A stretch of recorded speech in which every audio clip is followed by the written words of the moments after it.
aujourd'hui un invité pour nous parler d'un livre. Ce livre, en voici le titre, Béni soit la crise de l'Occident. Et oui, une analyse spirituelle de la crise, un livre écrit par Bernard Monteau. Et aujourd'hui, pour en parler avec nous, nous accueillons Jean-Patrick Chauvin. Jean-Patrick Chauvin, bonjour. Bonjour. Comment allez-vous ? Très bien. Très bien. Je vous demanderai de rapprocher légèrement votre micro de la bouche, histoire qu'on vous entende bien. Voilà, ça va le faire. Je pense que là, ça va le faire. Ça va ? C'est parfait. Merci. Impeccable. Alors, béni sur la crise de l'Occident. Alors, il y a de nombreuses émissions qui sont faites lors de ces différentes antennes où nous abordons la crise avec un regard, on va dire, extérieur, mais qui ne prend pas trop de recul, va-t-on dire. On analyse les faits et bon nombre d'auditeurs, eh bien, sont peut-être plus ou moins, alors, ça va de tous les extrêmes alarmés. Il y en a certains qui sont très cyniques à l'égard de cette fameuse crise et de ce qu'elle nous demanderait, nous, en tant qu'êtres humains. Beaucoup de personnes aussi ne savent pas trop, finalement, comment prendre cet événement qui est global, qui est mondial. On parle de crise systémique. Et Bernard Monteau, donc, a écrit ce livre, Béni soit la crise de l'Occident, une analyse spirituelle de la crise. Alors, avant de pouvoir rentrer dans le vif du sujet, Jean-Patrick Chauvin, j'aimerais que vous puissiez vous présenter et puis en même temps nous dire pourquoi venir parler de ce livre alors que Bernard Monteau l'a écrit. C'est une bonne question. D'abord, pour me présenter, je suis un proche collaborateur de Bernard Monteau depuis une vingtaine d'années. On s'est rencontrés en 1987 et j'ai commencé par suivre l'enseignement de cet homme, ce qu'il proposait, après déjà quelques années de recherche intérieure. Ce qu'il proposait était différent de tout ce que j'avais pu faire jusque-là, puisque c'était une recherche intérieure avec une implication extrêmement importante dans le concret.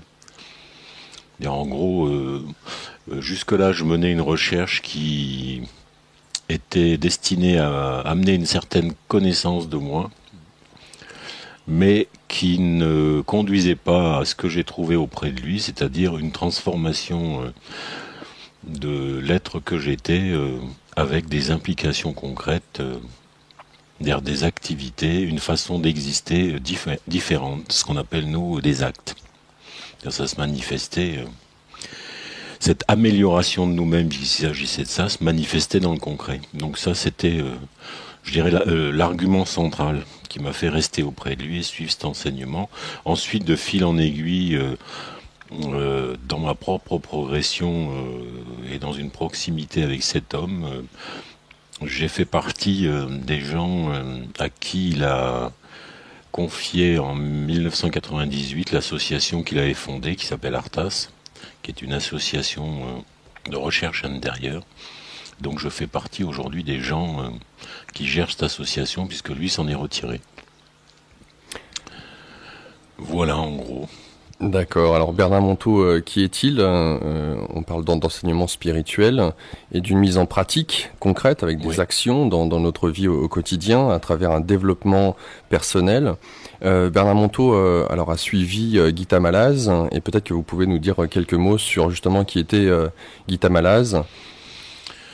Guy Tamalaz, c'est difficile d'en parler parce que je l'ai peu rencontré à quelques occasions, puisque à l'époque où je rencontre Bernard Monteau, elle vivait auprès de lui.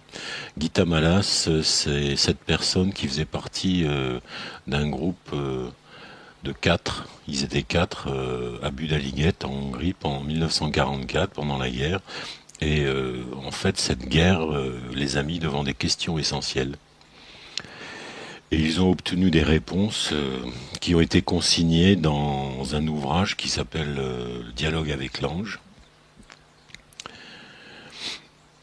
Et donc elle a été, je dirais, à l'origine de ce dialogue intérieur avec le meilleur de nous-mêmes. C'est comme ça qu'on pourrait le traduire aujourd'hui, mais aussi avec, si nous avons en nous une partie élevée avec laquelle nous pouvons dialoguer, qu'on appelle symboliquement l'ange, là aussi il faut que ça se manifeste dans le concret, c'est-à-dire ça doit transformer nos existences et la vie autour de nous.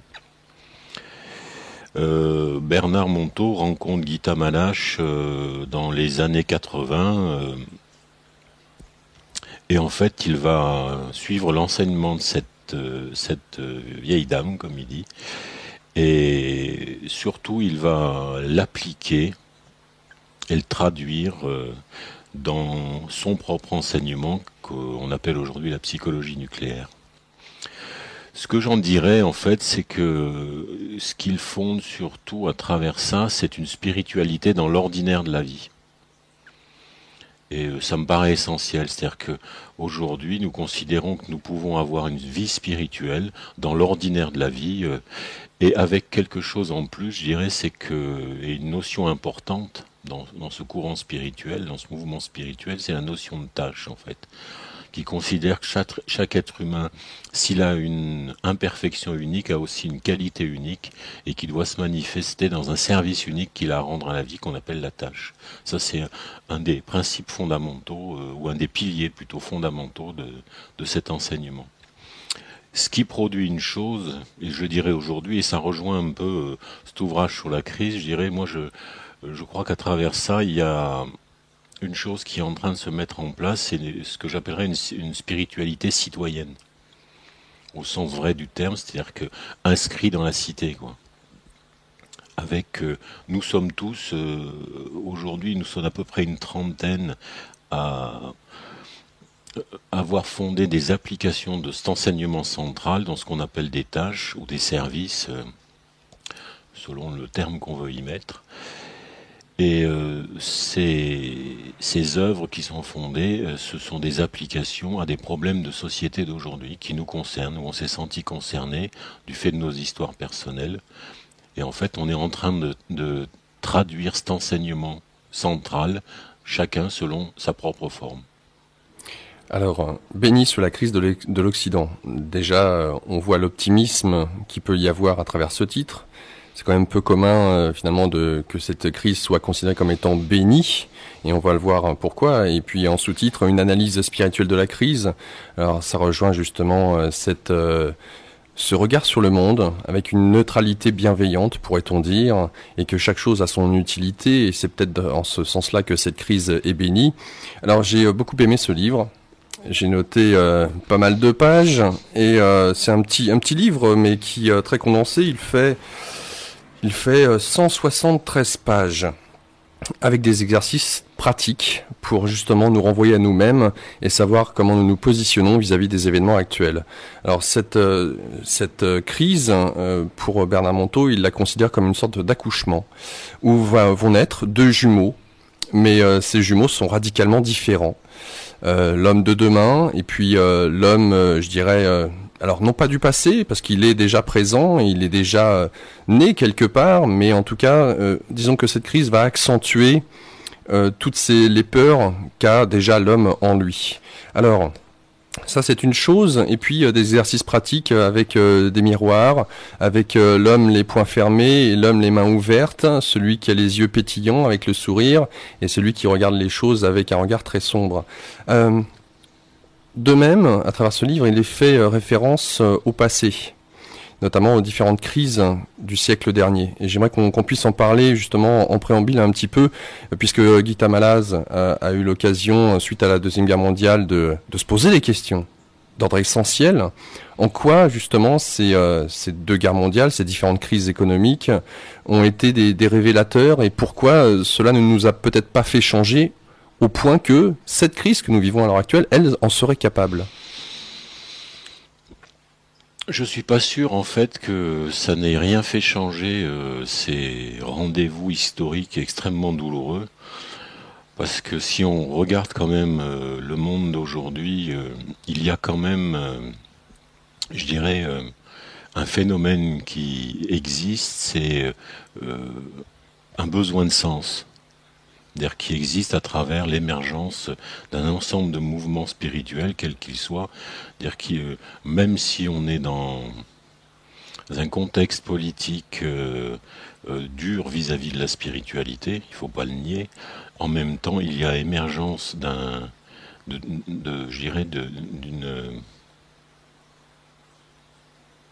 comment dire les choses, d'un élan collectif, qui est un élan spirituel fondamental. Et je crois qu'il faudra un jour ou l'autre que cet élan soit entendu comme une nécessité vitale, d'abord pour chacun, mais aussi pour la collectivité et pour le monde moderne. Et peut-être que la crise du monde moderne arrive à un moment donné pour nous faire poser des questions qu'on ne serait jamais posées autrement. Pourquoi je dis les choses comme ça je vais faire un parallèle avec les grandes maladies, je dirais, ou les petites maladies. C'est-à-dire que je considère aujourd'hui que n'importe quelle maladie est une opportunité de sens, ou une occasion de se poser des questions qu'on ne serait jamais posées autrement. Peut-être que la crise du monde moderne n'est qu'un phénomène pathologique qu'il va pas falloir chercher à enrayer à tout prix extérieurement avec des solutions extérieures, comme c'est en train de se passer, je dirais malheureusement. C'est-à-dire que même si on cherche des solutions extérieures comme dans une maladie, il est important de se poser les questions, mais qu'est-ce que ça indique, quoi. Et ça rejoint un petit peu le titre de ce livre, Béni soit la crise du monde moderne. C'est simplement, je dirais, une extension de ce qui fait le fond de notre pratique dans cette voie-là. Le fond de notre pratique, c'est toujours partir de nos petites douleurs d'existence pour en faire une opportunité de croissance intérieure consciente, en fait. C'est ça le but du jeu, c'est pas simplement une réflexion intellectuelle, c'est une vraie pratique que nous on appelle une pratique de retournement intérieur. C'est nous sommes alertés par une douleur de notre existence, d'une souffrance qui nous habite, et nous allons essayer, dans une pratique de retournement intérieur, d'essayer de rejoindre ce meilleur de nous-mêmes et de l'exprimer dans des actes. Alors, est-ce que cette crise, Bernard Monteau se pose la question, est-ce que cette crise est passagère ou est-ce que c'est une crise qui, quelque part, est durable? Alors, ça veut rien dire, durable, mais c'est comme ça qu'il le formule d'une certaine manière.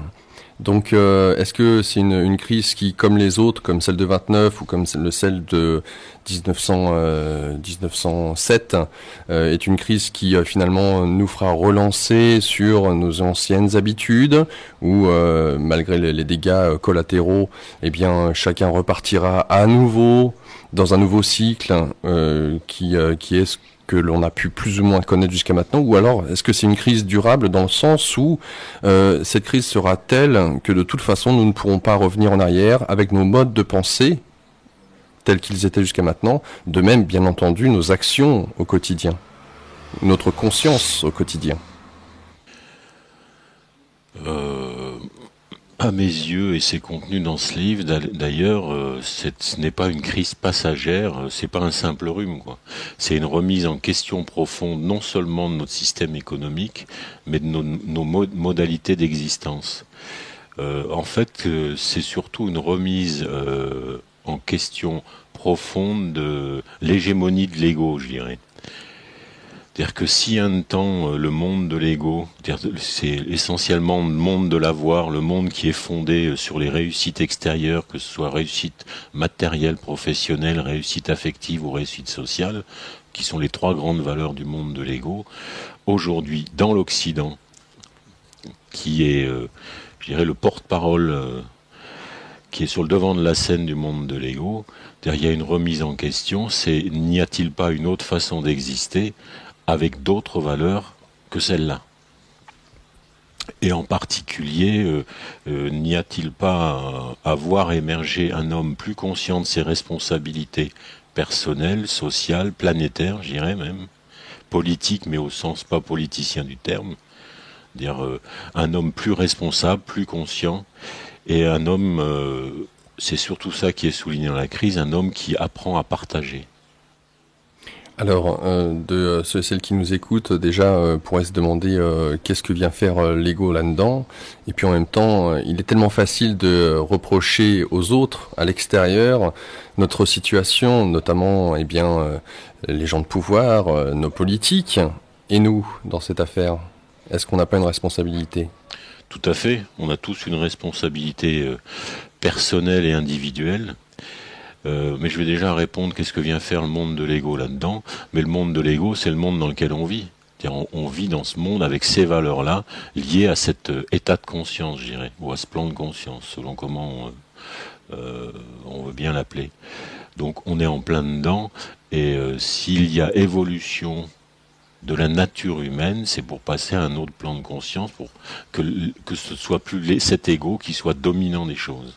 Ça ne veut pas dire qu'il faut le faire disparaître et se battre contre, ça veut dire qu'on est obligé de tenir compte des interpellations de l'histoire aujourd'hui, puisqu'il s'agit des interpellations de l'histoire, pour se poser la question, mais quelle est la nouvelle humanité qui doit émerger?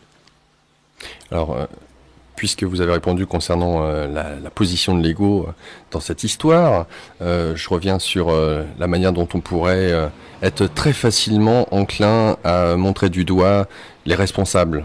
Alors, les responsables, c'est qui? C'est effectivement ceux qui ont les moyens. On dit que l'argent donne le pouvoir notamment de changer les choses. Et de tous ceux et celles qui peut-être nous écoutent, pourraient se dire, mais moi, dans mon petit coin, je lutte au quotidien pour travailler, pour ramener d'une manière à survivre, payer mes factures, mon petit chez moi. Je travaille non pas les 8 heures par jour, mais les 10-12 heures par jour.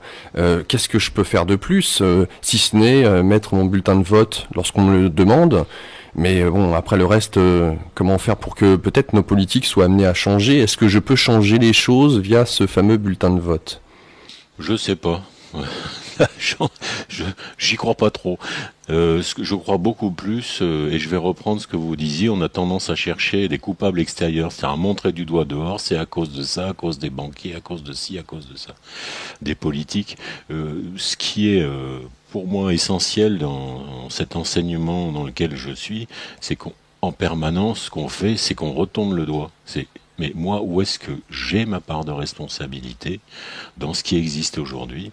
Et à partir du moment où j'identifie en quoi je suis co-responsable de ce qui se passe aujourd'hui dans le monde, j'essaye de transformer les choses dans ma propre existence.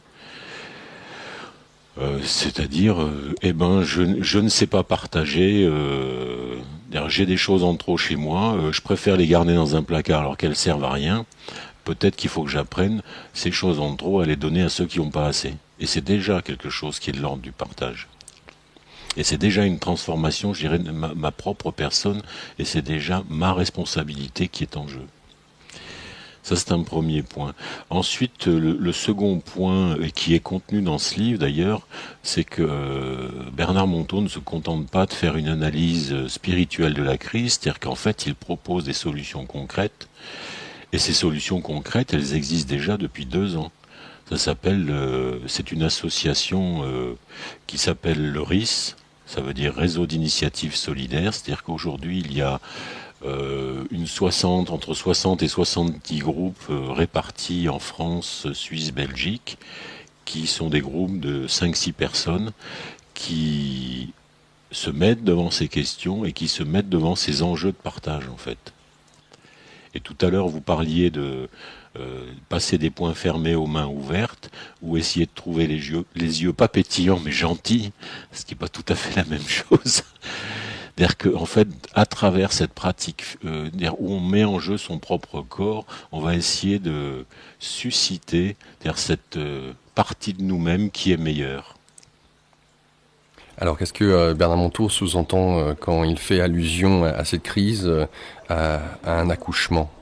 Il parle de plusieurs étapes d'ailleurs, il les décrit très bien, en commençant par la crise, on va dire financière, le passage financier, vient la suite, la crise économique, après énergétique, et il y en a 7 comme ça, me semble-t-il. Oui. Alors, pourquoi associer cette crise à un accouchement?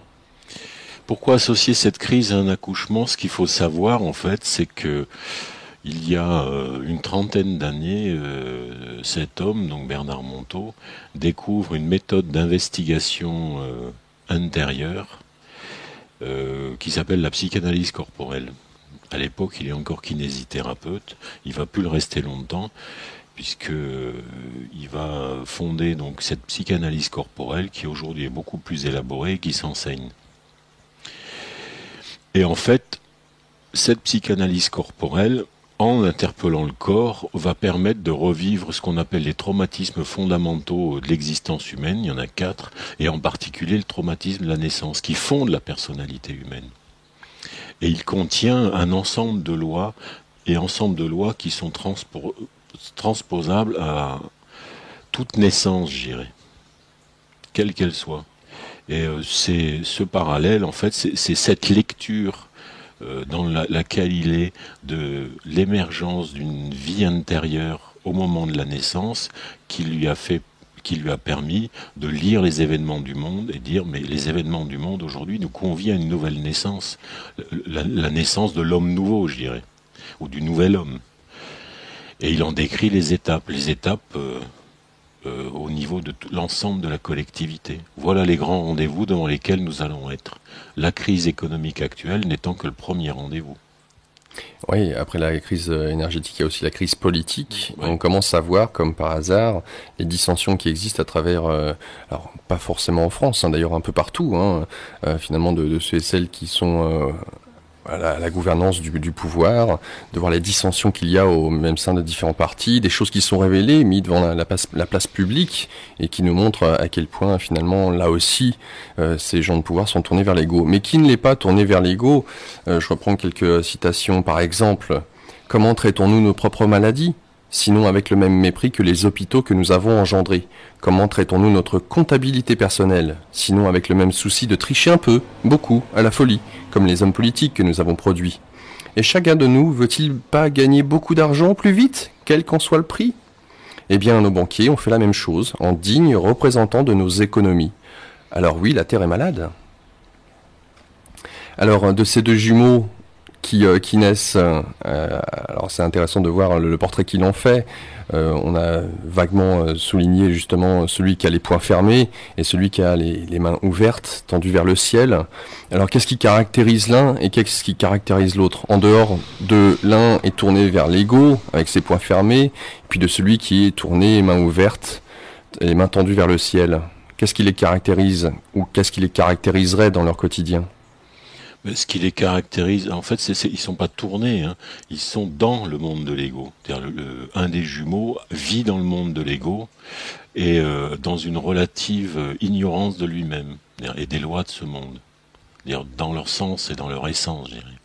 Et donc, il suffit de se promener dans la rue et vous verrez que on y est en plein dedans. C'est-à-dire, vous avez des gens qui traversent la rue comme ça, les sourcils froncés, les poings serrés, habités de leurs soucis, cherchant en permanence une solution extérieure, un coupable extérieur, un ensemble de choses comme ça. Ça, c'est le monde de l'ego qui est focalisé sur l'avoir. C'est avoir les choses, je les garde, je veux pas les partager. En gros, c'est ça. C'est quelque chose qui est replié sur lui-même, c'est-à-dire qui est égocentrique. Et ça a été une nécessité historique.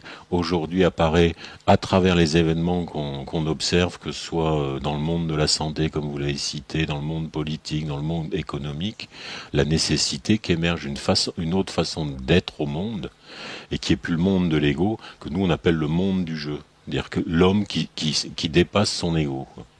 Et c'est un autre état d'humanité. Et cet homme-là, c'est un autre regard sur le monde déjà, c'est qui accueille les choses telles qu'elles sont, à force d'avoir appris à s'accueillir lui-même, on apprend à accueillir les choses telles qu'elles sont, et dans une recherche de sens, et avec des yeux gentils, c'est-à-dire un certain regard de tendresse, amusé, je dirais, sur les péripéties du monde de l'ego. Pourquoi? Parce que, à force d'avoir appris à avoir ce regard sur nous-mêmes, c'est sûr que ce regard, on le porte sur toute chose. Donc, il ne s'agit pas de cynisme en regardant avec ses yeux gentils le monde extérieur, mais bien de trouver un sens. C'est ça qui est important, un sens sur le pourquoi de cela arrive. Et d'avoir ce recul en se disant, ok, bon, c'est là. À quoi cela me sert-il? Qu'est-ce que cela me demande sur moi-même? Dans quelle mesure je peux apprendre de cette expérience sur qui je suis? Alors, ça c'est une chose. Maintenant, voyons peut-être un peu au quotidien comment est-ce que cela peut se mettre en pratique.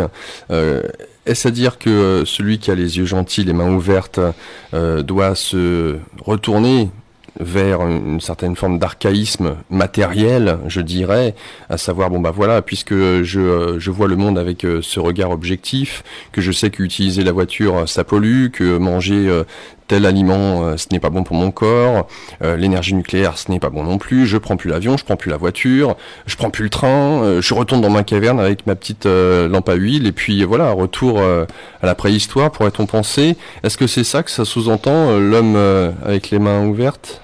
Non, pas du tout. Pas du tout. Je crois que si on reprend l'exemple de je prends plus ma voiture parce que ça pollue, on peut se poser la question autrement. C'est-à-dire qu'aujourd'hui, qu'on le veuille ou non, par des mesures législatives et policières, on est convié à rouler de plus en plus lentement. Quels que soient les prétextes, économie énergétique, sécurité, etc.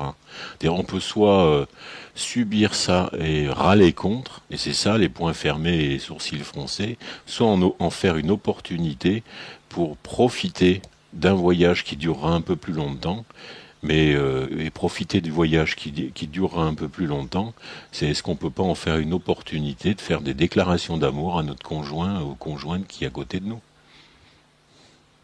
Donc, Une des recommandations, je parlais tout à l'heure de cette association qui s'appelle le RIS. En fait, il y a un ensemble de recommandations qui ont été faites aux gens qui participent pour vivre une expérience. On nous demande de rouler à 130 sur l'autoroute, et si nous on roulait à 110, ça fait une sacrée économie quand on regarde, hein, au niveau personnel, mais ça a des répercussions. Mais le problème, c'est d'accord, on va rouler moins vite, mais ça va nous prendre plus de temps. Et le problème, c'est pas d'y perdre, c'est d'y gagner intérieurement. C'est d'accord, je perds en apparence 30 minutes sur mon trajet, mais qu'est-ce que je peux gagner dans ces 30 minutes? Quelle est l'expérience que je peux vivre? L'expérience de partage avec la personne qui est à côté de moi. Et je trouve que passer 30 minutes de plus à faire des déclarations d'amour à sa femme, eh ben, on y a gagné, hein. alors, en avoir plus devient en avoir trop. Oui. Alors, en tout cas, à l'heure actuelle, et de ceux et celles qui ont été habitués, justement, et qui n'a pas été habitué dans nos sociétés dites occidentales, où finalement les biens de consommation sont partout, et c'est ce qui fait tourner la machine, parce qu'il s'agit bien d'une machine économique. Donc, ok, on pourrait se dire, bon, bah, je veux bien réduire ce train de vie à la rigueur. Limite, je vais être obligé, puisque de toute façon, je vais pas vraiment avoir le choix. Les biens de consommation, mon porte-monnaie, entre les licenciements, les délocalisations, etc., je vais pas avoir trop le choix. Et d'ailleurs, on a pu voir dernièrement que la consommation d'électricité et de gaz dans l'Europe, d'une manière générale, c'est réduite. Donc c'est intéressant, là aussi on est moins souvent à la pompe que d'habitude, donc d'une manière générale nous commençons à fermer petit à petit le robinet, donc on en arrive à ne plus être dans ce trop en consommation, mais déjà en ce mieux, à savoir que maintenant on a d'autant plus conscience que quand on va acheter quelque chose, puisque ça va nous coûter, c'est ça, c'est qu'il n'y a pas forcément cette notion de manque, mais dès le moment où on sait que ça va nous coûter quelque chose, on est en train de réfléchir à 2 fois, si ce n'est plus, pour passer à l'action. Alors de cette psychologie, qu'est-ce que cela va engendrer sur le court, moyen, long terme, je ne sais pas. Est-ce à dire que de tout à chacun, on va être amené eh bien, à se serrer un peu les coudes, j'entends avec son voisin, avec sa famille, avec peut-être des inconnus, je ne sais pas, parce que ce robinet, pour l'instant, vient être petit à petit réduit, mais est-ce qu'il ne sera pas à un moment donné totalement fermé? Je pense pas qu'il sera totalement fermé. Par contre, vous soulevez un ensemble de problèmes. Déjà sur en avoir trop. En avoir trop, peut-être bien que ça soulève déjà une première situation où on peut partager. Et je me souviens à cet endroit de la façon dont Gita Malache vivait, elle, dans son quotidien. C'est-à-dire que régulièrement, elle faisait l'inventaire de ses placards, et tout objet qui ne lui avait pas servi depuis X temps, un an je crois, elle disait, puisqu'il est là et qu'il sert à rien, il me sert à rien à moi, c'est qu'il peut servir à quelqu'un d'autre. Et elle le donnait. Et c'était fini. Elle tournait la tête et on passait à autre chose. Cette attitude, on a commencé à essayer de la mettre en pratique dans notre association. C'est si on faisait le tour de nos placards régulièrement et qu'on essaye de collecter nos trous en se posant la question, mais peut-être que nos trop serviraient à ceux qui n'ont pas assez. Et ça a donné naissance à une autre association qui est une association humanitaire qui s'appelle Réflexe Partage. Pour instaurer justement ce réflexe de partage, en partant des trop de notre existence. J'ai trop de papier, j'ai trop de crayons, j'ai trop de réserves alimentaires, et si je les partageais? Et si je les donnais à ceux qui n'ont pas assez? Ensuite, il y a, de façon beaucoup plus subtile, et dans les attitudes qui existent dans cette association qui s'appelle le RIS, dont j'ai parlé tout à l'heure, je vais vous donner un exemple.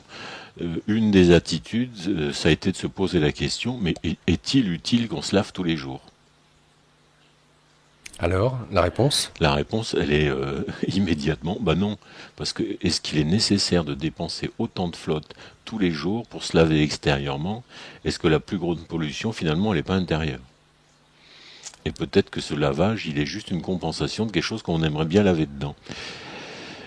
Et c'est des choses que on a tous mis en place dans cette association, et on est quand même devant un constat, c'est d'abord nos propres consommations d'eau se sont réduites, et puis je pense qu'à terme ça doit avoir quand même une répercussion. Imaginez tout un pays qui se lave un jour sur deux. Mais là, enfin, j'imagine ceux qui nous écoutent là, maintenant, c'est pas possible. Déjà que les Français, en Angleterre ou ailleurs, ont une réputation de se laver une fois tous les je ne sais combien.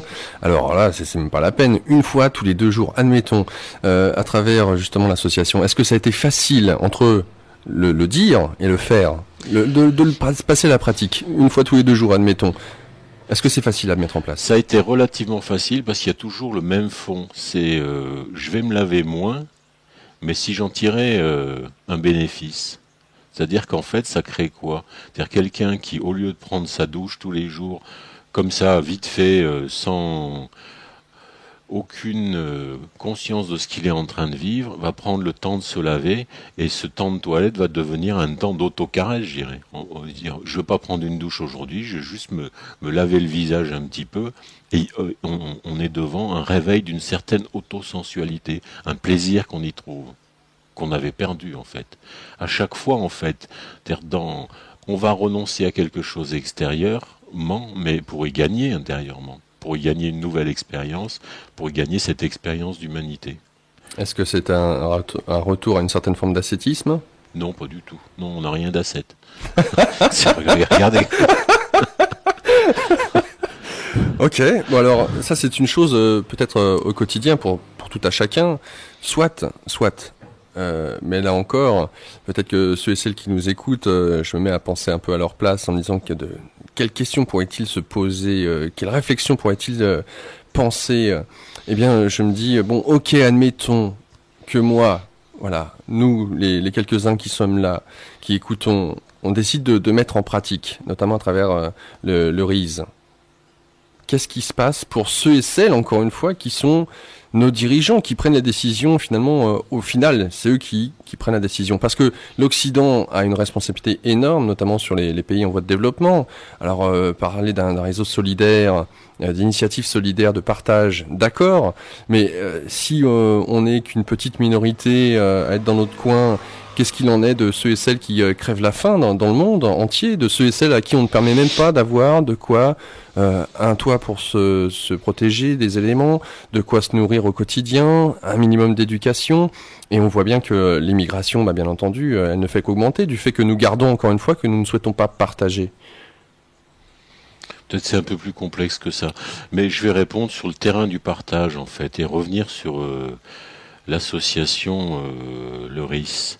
En fait, dans ce RIS, les groupes se réunissent une fois par mois et ils expérimentent 4 partages.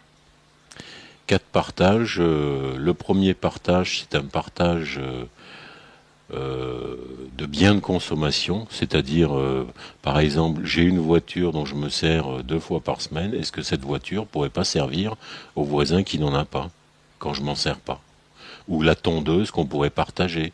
Ma tondeuse, je tonds la pelouse une fois par semaine et j'ai 1000 mètres à tondre et lui il n'a pas de tondeuse, je lui prête, et inversement il me prête sa débroussailleuse. C'est-à-dire qu'il y a un échange un partage de biens de consommation. et qui a l'avantage aussi de créer une certaine convivialité. C'est-à-dire la façon dont c'est vécu aujourd'hui, les gens ils se retrouvent avec ah ben t'as besoin de quoi, moi j'ai besoin de ça, t'as besoin de ça, et c'est l'occasion de passer un bon moment ensemble. C'est ça le gain. C'est-à-dire ils y gagnent un plus de chaleur humaine, je dirais, de convivialité. Le second partage, c'est un partage de service. Et là, on touche quelque chose de plus profond qui sera certainement une mutation du monde professionnel. C'est-à-dire aujourd'hui, on est dans un monde qui est tourné vers la consommation. Il faudra peut-être réfléchir qu'un jour, il y aura un monde tourné vers le partage, beaucoup plus, et avec des métiers qui vont avec. Et ce sont des services. Je prends un exemple, quelqu'un qui a une aptitude à faire du papier peint, il va rendre un service à quelqu'un et l'autre en échange va rendre un service. Et il y a des échanges de services qui se font comme ça dans cette association, dans le RIS.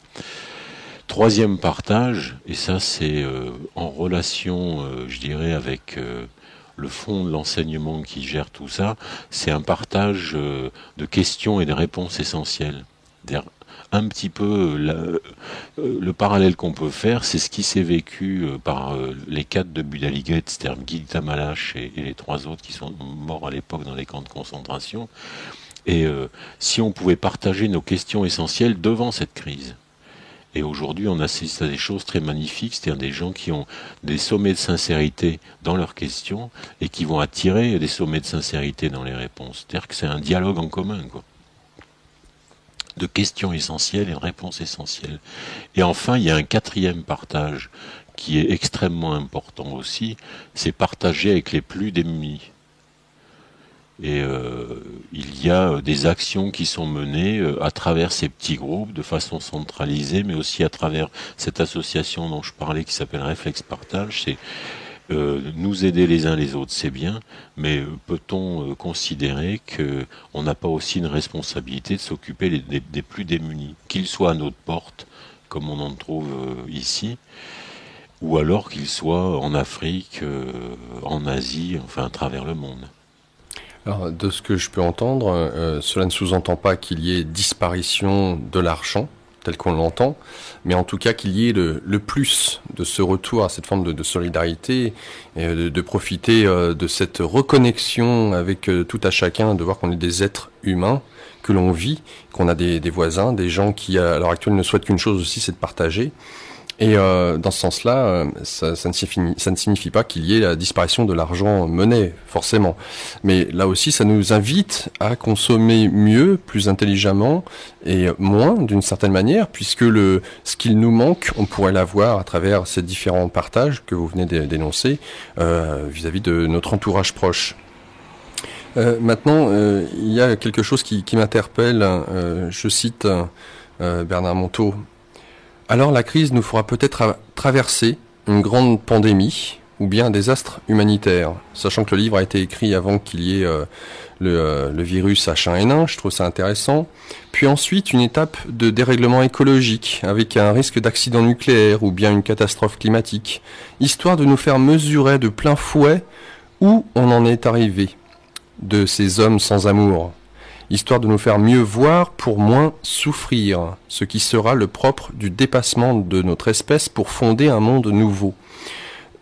Alors, assez clairvoyant de ce côté-là, je trouve, en tout cas par rapport à certaines étapes qui sont décrites, comme si d'une certaine manière, et c'est ça qui est intéressant, c'est qu'à l'heure actuelle, il ne s'agit pas uniquement d'une crise qui a commencé avec une crise financière, c'est qu'on peut voir aussi que tout converge, à travers notamment le dérèglement climatique, vers un point dans le temps, je ne sais pas lequel exactement, où l'homme, dans son humanité, se prendra de plein fouet, finalement, tout ce qu'il peut avoir de sombre en lui, d'une certaine manière, pour qu'il ait cette remise en question, comme si finalement nos malheurs, entre guillemets, sont là et deviendraient d'autant plus forts, jusqu'à ce que l'on comprenne. Ça serait ça ? En quelque sorte, oui. Ceci étant dit, d'un point de vue historique, les grandes pandémies, c'est pas pour tout de suite, et les désastres nucléaires non plus. Hein. Alors il ne s'agit pas de tomber dans un scénario catastrophiste. je ne sais pas si ce mot existe, mais peu importe. Cataclysmique. Merci. Cataclysmique, il ne s'agit pas de tomber dans ce scénario.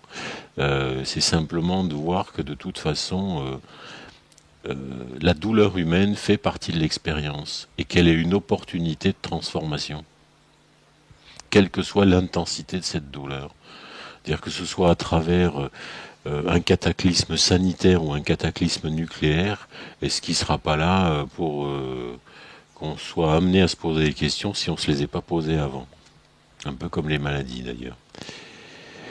Je crois que l'intérêt en fait de soulever ces questions aujourd'hui, c'est peut-être déjà de dire, mais même si on est en train de l'évoquer et que ça n'existe pas encore, est-ce qu'on ne pourrait pas déjà se poser les questions pour les éviter, ces catastrophes? C'est une question. D'accord. Alors, qu'est-ce qu'il en est? Parce qu'on a parlé donc de l'association RIS et il y a un site internet. Oui. Je vous laisse le nommer. Le RIS. Je sais plus si c'est com ou fr. Mais je pense que si on va sur un moteur de recherche célèbre et qu'on tape le RIS en un seul mot, il va apparaître. C'est ce que vous êtes en train de faire, non? Tout à fait, c'est l'avantage. Voilà. risfrance.com. Non, ah non, c'est pas ça. Le RIS. Le RIS, c'est le RIS. Oui, le RIS. C'est ce que j'ai tapé, mais on va la voir d'ici quelques instants lorsqu'on fera une petite respiration musicale pour accueillir les auditeurs notamment. Je donnerai le site internet. Oui, alors, il y a quelque chose qui m'interpelle, c'est-à-dire comment les choses vont se mettre en place. Parce que finalement, s'il peut y avoir une peur à l'heure actuelle, c'est la peur de l'inconnu. Et ok, on peut très bien se dire que nous allons vers une crise systémique où tous nos repères seront amenés à sauter. Mais ce qui peut-être et serait rassurant, c'est de savoir les différents processus ou comment cela va se mettre en place. Alors à travers l'association RIS, on voit déjà comment on peut mettre en place à travers des actions concrètes, et à travers des groupes comme ça. Mais comment cela se passerait à l'échelle d'un pays? Comment, à l'échelle d'un pays, pourrait-on amener à partager? Comment, à l'échelle d'un pays, pourrait-on amener à changer les choses, notamment, encore une fois, vis-à-vis de ceux et celles qui détiennent le pouvoir? Alors, pourquoi est-ce que je dis ça? C'est parce qu'il y a cette idée que si ceux qui sont dans l'ego, ceux qui sont tournés vers eux-mêmes et notamment vers le pouvoir, et qui ne souhaitent pas aller vers cet homme nouveau, et que cet homme nouveau est, encore une fois, à la tête des commandes de l'avion. Est-ce que ça veut dire que les passagers qui sont derrière et qui, eux, sont dans le désir du partage, ils sont obligés de suivre là où mène le pilote? Je crois que c'est plus complexe que ça. C'est-à-dire que... Comment vous dire les choses? D'abord, pour répondre à la première question que vous posiez, je crois que la précision du scénario, c'est-à-dire aujourd'hui, on ne peut pas en avoir une idée. C'est-à-dire ce dont on peut avoir une idée de façon nette, c'est les étapes par lesquelles ça va passer. Après, comment ça va se dérouler dans le concret? C'est-à-dire qu'il y a plusieurs formes possibles selon les circonstances, selon les prises de conscience qui vont se faire ou non. Il y a trop d'impondérables et de variables, je dirais. Ça, c'est un premier point. Ensuite, le problème, c'est pas simplement d'instaurer ce partage. Je crois que ça, c'est une attitude. C'est-à-dire, c'est une certaine attitude et une certaine habitude qui s'instaurera avec l'émergence de ce nouvel homme, on va l'appeler comme ça. Il faut mettre des guillemets. Mais je crois que beaucoup plus fondamentalement, il y a une question qui doit se poser, et c'est contenu dans le titre de ce livre, quand Bernard Monteau parle d'une analyse spirituelle de la crise, il faudra quand même se poser la question du bien fondé et de la justesse d'une vie spirituelle citoyenne, et du droit à une vie spirituelle citoyenne pour tout un chacun. Et ça, c'est une question fondamentale à mon sens. C'est-à-dire, aujourd'hui, qui est-ce qui est habitué à un certain état de présence à lui-même que vont imposer les circonstances historiques de plus en plus, et qui est-ce qui est habitué à se poser des questions sur lui, si ce n'est que tous ces gens qui sont depuis un temps plus ou moins long dans une démarche spirituelle. En fait, c'est le fond de la démarche spirituelle qui est là. C'est en permanence revenir à soi et se poser des questions. Qui suis-je dans cette circonstance? Comment je peux m'améliorer? Être plus présent à soi et en même temps être habité par cette tentative de se transformer soi-même. Donc ça, c'est quelque chose qui est, à mon avis, beaucoup plus central. Et on est devant aujourd'hui des questions graves de ce côté-là, devant un durcissement des mouvements qui se battent contre la spiritualité, quels que soient ces mouvements et ces associations, avec derrière quand même une intention politique aussi. Et on est devant, mais est-ce que le fond de la solution, c'est pas que tout un chacun ait un droit fondamental à avoir une vie intérieure consciente?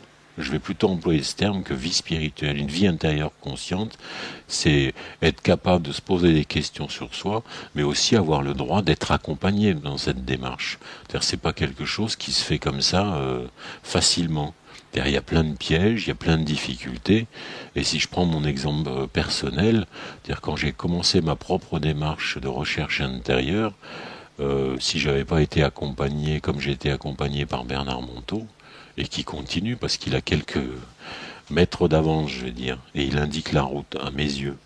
Donc si j'étais pas encore accompagné, et si j'avais pas été accompagné, je crois que je serais tombé dans une foule de pièges. Donc, pour donner un exemple, pour quelqu'un qui se retrouve être dans un travail qu'il n'aime pas, qu'il n'apprécie pas, mais il le fait parce que derrière, il y a sa famille, il y a des dettes à payer.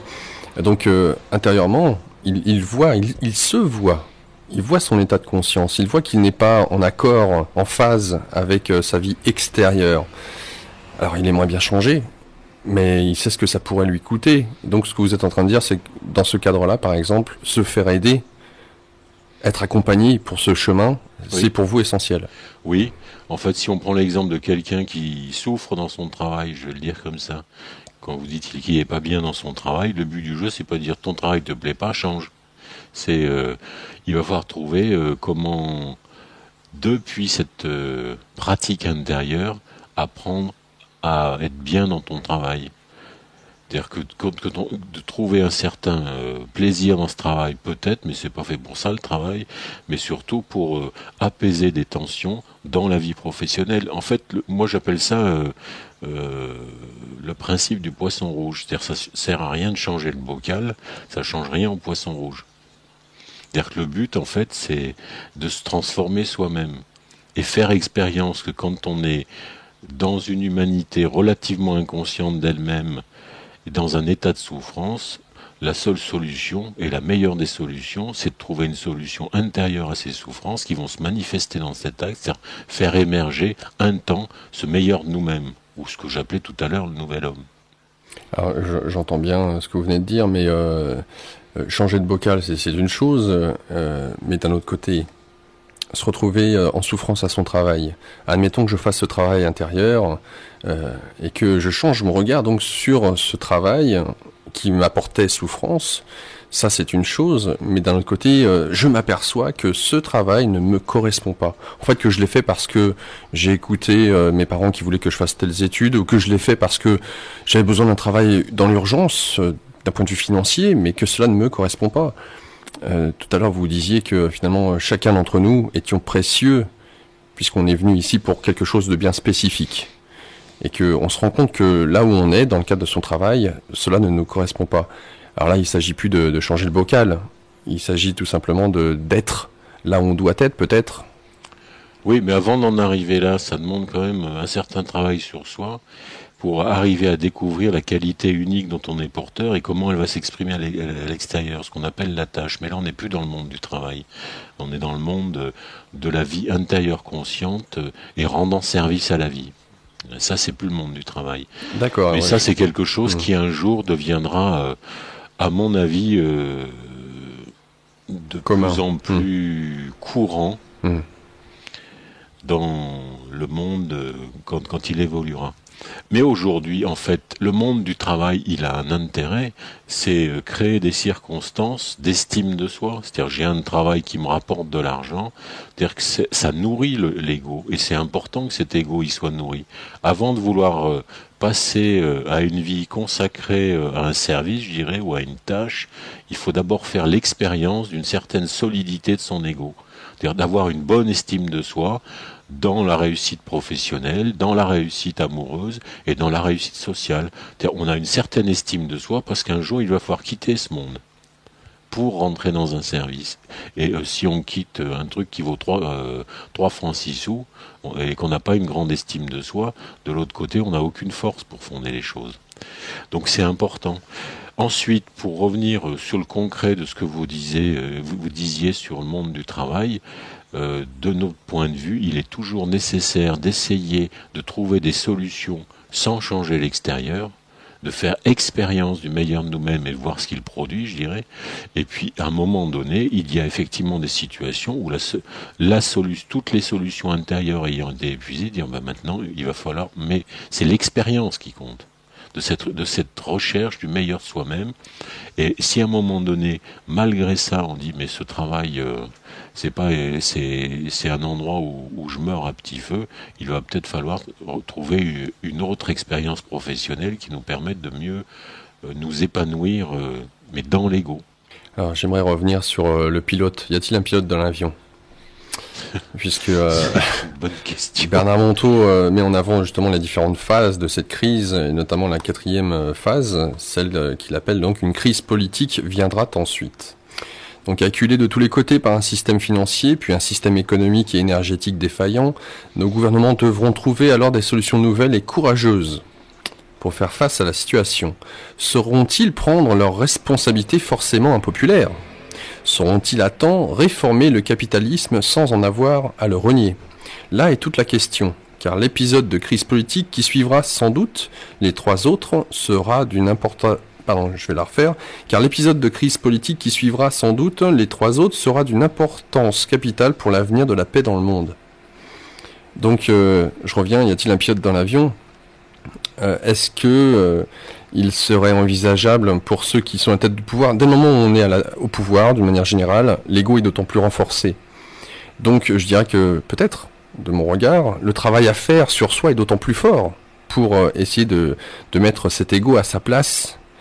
Donc de ceux et celles qui prennent les décisions, qui votent les lois, est-ce que pour vous, il vous paraît possible, envisageable, qu'ils prennent, entre guillemets, la décision de se remettre en question ? Ou alors, puisqu'on parlait de l'accouchement et de ces 2 enfants, ces 2 jumeaux qui sont radicalement opposés, eh bien qu'il y ait une sorte de scission qui se fasse. Est-ce que, justement, à travers ces petits groupes, notamment le RIS ou tant d'autres qui existent et qui mettent en avant le partage, eh bien, le partage se mettra en place sans, je dirais, l'aval de ceux et celles qui sont dans cet ego, qui sont à la tête du pouvoir d'une manière générale, et que, d'une certaine manière, 2 civilisations commenceront à vivre côte à côte. Vous savez, ce que je crois, c'est d'abord que cette réforme profonde du monde politique, elle n'est pas tout de suite pour aujourd'hui. Qu'un jour devront apparaître des politiciens éclairés. Ensuite, la question qui se pose, c'est est-ce que ces politiciens éclairés vont apparaître d'un seul coup, ou est-ce qu'il n'y aura pas une étape intermédiaire où il y aura des politiciens conseillés depuis une certaine sagesse? C'est une question que je me pose, je dois avouer que j'ai pas la réponse. Ça rejoint Platon, ça. Ça rejoint surtout Arthur. Arthur, le roi Arthur ? Oui. Oui, aussi. Alors, Arthur, exercice du pouvoir sur Terre. Avec la sagesse. Avec une sagesse qu'il conseillait, qui s'appelait Merlin. C'est-à-dire que même si c'est en apparence une belle histoire, il n'empêche que c'est en train de parler de force politique aussi. C'est gouverner une nation on va le dire comme ça, ou un ensemble de nations, est-ce que ça se fait d'un point de vue d'intérêts économiques, sociaux, enfin tel qu'on est en train de le voir aujourd'hui, ou est-ce qu'il ne faudra pas un jour qu'il y ait un monde politique soucieux du bien-être de l'humanité, pas simplement de l'avoir? Donc ce sont des questions qui, à mon avis, sont en perspective et qui ne sont pas dans l'actualité. Et je crois très peu à notre capacité à réformer le monde politique. C'est-à-dire, nous avons à réformer notre propre politique intime dans nos salles à manger, je dirais. C'est être des bons gestionnaires éclairés de notre propre existence et d'être de plus en plus nombreux pour être une valeur d'exemple et une force un jour. Moi, je ne crois pas du tout qu'aller frapper à la porte d'un ministère, ça va changer quoi que ce soit en disant vous faites des conneries, je vais vous expliquer comment il faut faire. À mon avis, là, on risque de se faire jeter vite fait. Alors, ça amène à la cinquième épisode de cet accouchement. Alors, une crise spirituelle et philosophique viendra, on est en plein dedans. Tôt ou tard, à la suite de tels bouleversements financiers, économiques, énergétiques et politiques, il sera bien normal que les hommes se retrouvent devant de grandes questions à résoudre. Des questions spirituelles et philosophiques à la fois. Et quand les choses terrestres changent à ce point, comment voulez-vous que les choses célestes ne bougent pas à leur tour? Alors, forcément, un épisode aigu de crise spirituelle finira par avoir lieu, tant la foi, elle aussi, devra grandir en maturité et s'adapter aux conditions nouvelles d'existence. Alors, moi, cela m'évoque justement que dès le moment où on se pose ces questions essentielles, spirituelles, philosophiques, là, il ne s'agit pas tant de religion, même si on peut avoir notre religion à côté, tout à chacun, mais quand on parle de questions existentielles, essentielles, la religion est, je dirais, limite secondaire, l'essentiel étant de vivre dans cette sagesse collective, commune, pour savoir vivre ensemble. Mais je reviens sur le politique à côté, puisque, il y a encore une fois, c'est lui qui a les manettes de pilotage. C'est de savoir dans quelle mesure il pourrait y avoir ou pas justement quand deux forces antagonistes viennent à grandir et à s'opposer de plus en plus, il y a un moment donné où ça pète, où ça crache. Alors est-ce que de votre point de vue aussi il pourrait y avoir cet épisode, ou est-ce que les choses peuvent se passer en douceur? J'ai eu l'occasion de voir récemment Patrick Sébastien qui se décidait à proposer un parti politique parce que tel que les choses vont à l'heure actuelle, ça ne lui convient pas. Et il décide, pourquoi pas, de créer un mouvement avec qu'il appellerait le parti humaniste, peut-être, quelque chose comme ça. Alors j'aimerais avoir un petit peu votre point de vue, justement, si l'un d'entre nous, plusieurs, souhaite mettre en place un parti politique avec des idéaux tels que on peut peut-être en parler à l'antenne. Est-ce que pour vous ça a des chances de marcher avec, on va dire, l'ancienne manière de fonctionner des partis politiques qui arrivent, etc. Ou alors c'est pour vous, de votre regard, peine perdue parce que nous vivons dorénavant, nous devons peut-être vivre selon un autre mode de pensée, une autre manière de faire, et que l'ancienne ne marchera pas de toute façon. Je dois avouer, j'y crois pas trop à la création d'un parti politique, un de plus. Bon, c'est bien. Je suis content pour Patrick Sébastien. Mais bon, ça occupe, quoi. Moi, je crois plus, et je le répète à ce que je disais tout à l'heure, c'est à une politique de la salle à manger. Est-ce que je peux déjà, dans ma salle à manger, ou dans mon petit groupe RIS, où on est quelques-uns, essayer d'avoir une autre politique d'existence personnelle? Il est évident, et ça je l'expérimente en permanence, que cette politique de mieux-être, et je vais l'appeler comme ça, cette politique de mieux-être au quotidien, elle va à un moment donné être contagieuse de plus en plus au dehors. C'est-à-dire, quand on est bien au fond avec soi-même, quand on est dans un état de bien-être avec soi-même, ben on est vachement bien avec les autres. Et là, ça rayonne, je dirais. Ça, je crois plus à une contagion de bonne santé. Et est-ce que vous pensez plutôt qu'à une imposition de solutions extérieures? D'accord. Alors, est-ce que ce partage de bonne santé, de bonnes vibrations, le fait de rayonner, et que, admettons, les différents groupes qui existent dans cet esprit de partage grandissent, est-ce que vous pensez que ceux et celles qui, encore une fois, sont dans cette vision du monde où l'ego est roi, est-ce qu'ils accepteront d'avoir leurs frères, je dirais, mais avec une philosophie, une pensée différente, être à côté? Et est-ce que les deux pourraient cohabiter? C'est ça la question. Mais ils vont cohabiter, obligatoirement. Il y aura de toute façon, en permanence, ça existe déjà, des gens qui veulent se poser des questions sur eux-mêmes, qui cherchent à s'améliorer, et ceux qui refusent toute question sur eux-mêmes et qui sont absolument pas dans cette démarche.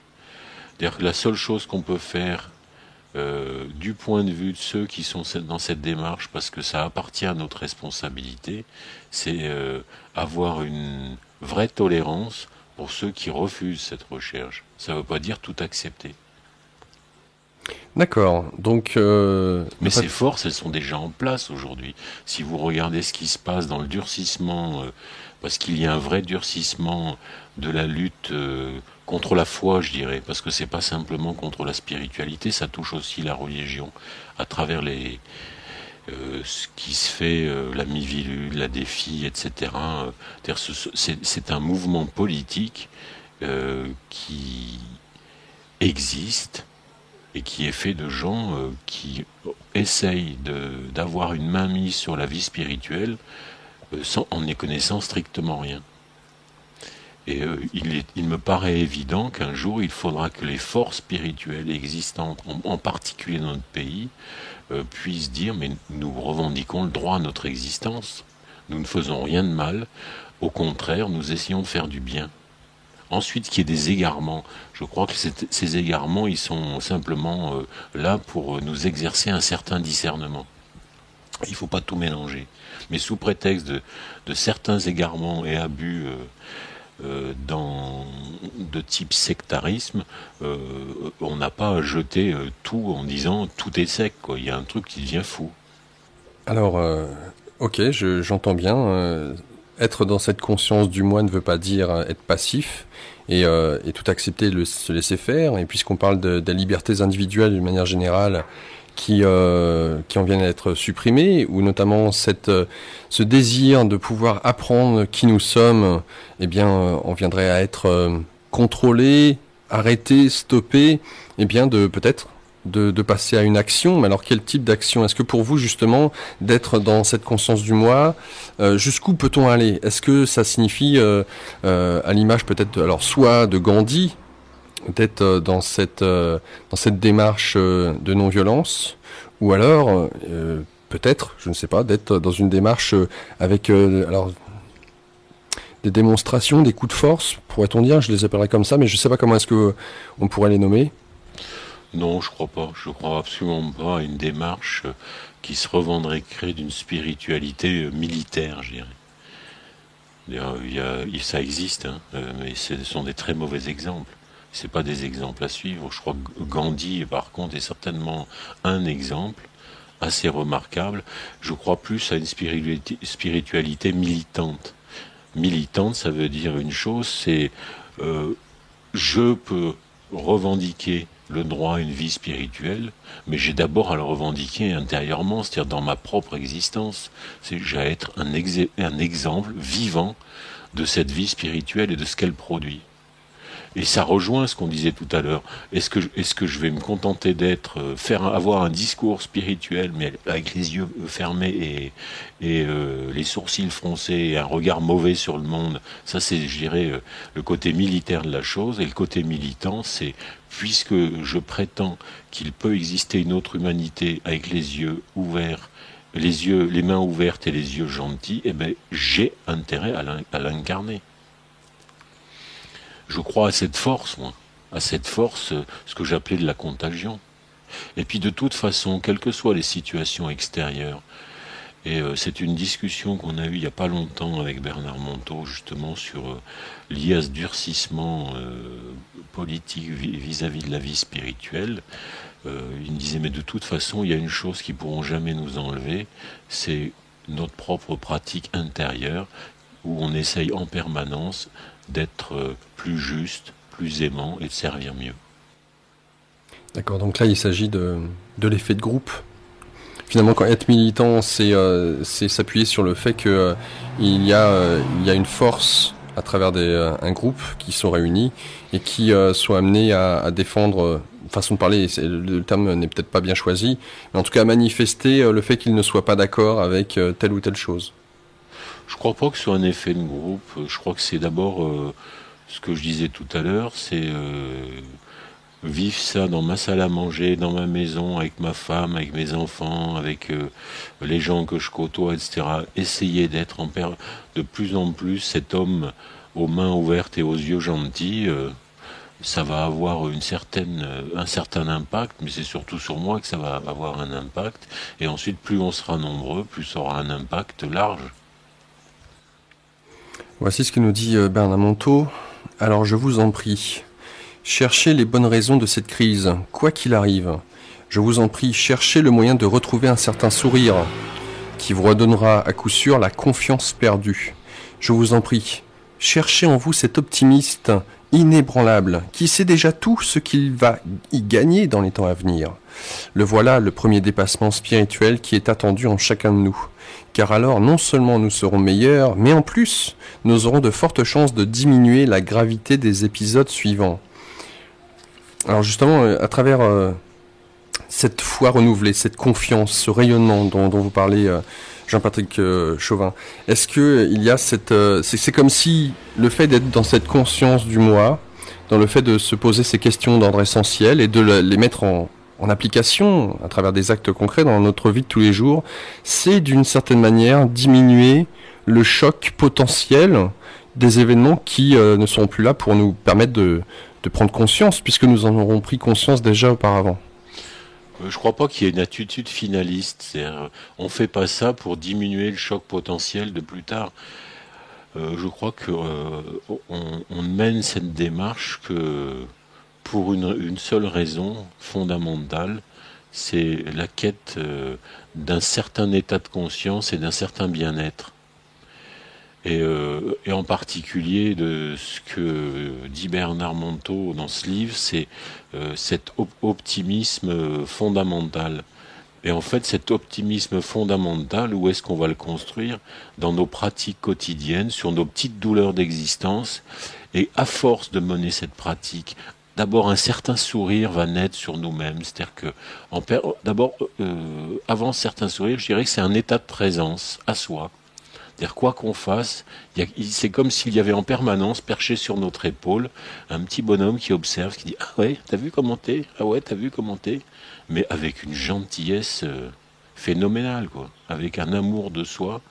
Et c'est ça, ce certain sourire sur soi, c'est être capable de voir tous ses travers avec ce gentil sourire, dire « T'es un peu bébête, hein, mais c'est pas bien grave. » Nous parlons et ensuite, oui, au terme de ça, le fait qu'on vive dans ce certain sourire sur soi va nous inspirer des actes concrets, va nous faire apercevoir comment on pourrait être dans telle situation, dans telle situation. En fait, on est en train d'instaurer un monde de solutions intérieures et qui vont se manifester dans l'extérieur.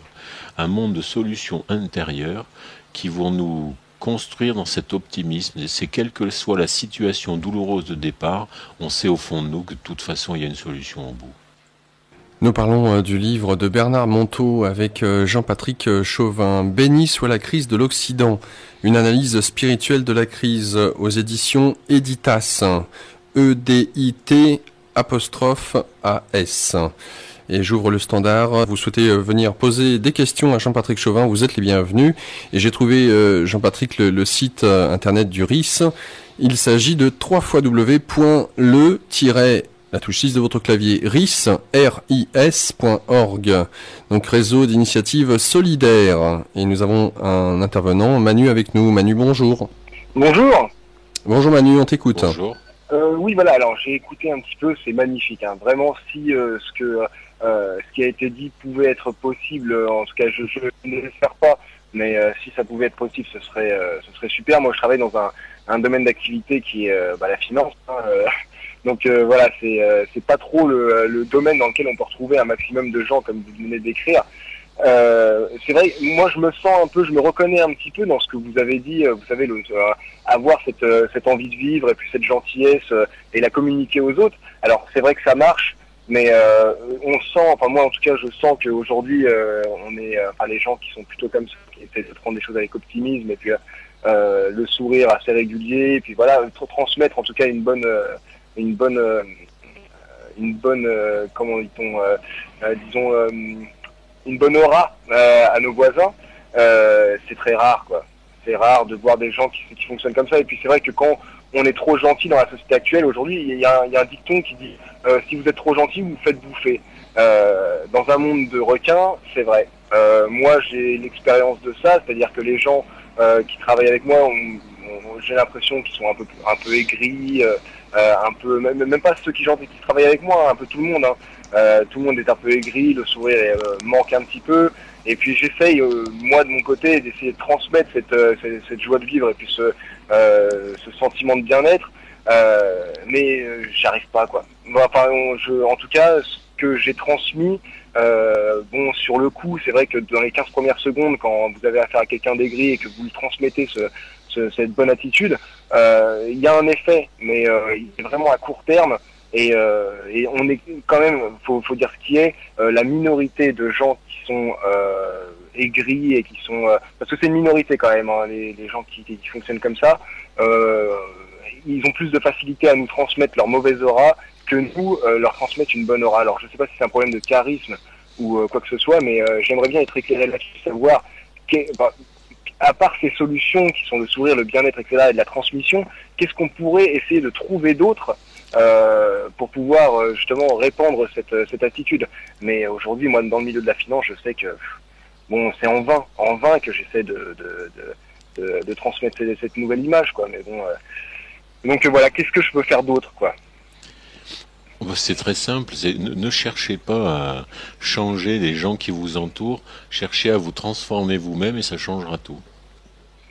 Mais ça demande une démarche. Alors moi je suis d'accord avec vous, c'est-à-dire que moi, enfin j'ai l'impression que de par mon éducation et de par, je sais pas, mon environnement, ce que j'ai vécu dans ma jeunesse, etc., m'incite à être comme je suis aujourd'hui, donc assez souriant, assez optimiste, etc. Mais le fait de me changer moi-même n'est pas forcément communicateur, puisque moi je me suis changé, ou alors je suis comme ça, je ne sais pas. Mais c'est vrai que j'ai une tendance à savoir que les gens qui travaillent avec moi ou alors qui sont un peu aigris me transmettent un petit peu leurs sentiments. Et puis on a fait d'une attitude un standard, c'est-à-dire que aujourd'hui la phrase qui revient tout souvent, c'est voilà, si vous voulez réussir dans cette société, il faut être un requin. Si on est trop gentil, trop con. Voilà, donc on fait tout, j'ai l'impression, pour qu'on devienne tous des requins, quoi. Et moi, j'ai pas envie de vivre dans une société comme ça. J'ai envie de faire mon travail comme je le fais aujourd'hui, sans avoir des gens derrière moi qui ont sans arrêt les dents longues et qui ont sans arrêt, voilà, sans sourire, désagréable. Voilà, je sais pas. En tout cas, moi, je me suis changé déjà. Pour moi, ça va mieux, c'est sûr. Ça va très très bien pour moi. Je me sens très très bien dans ma peau.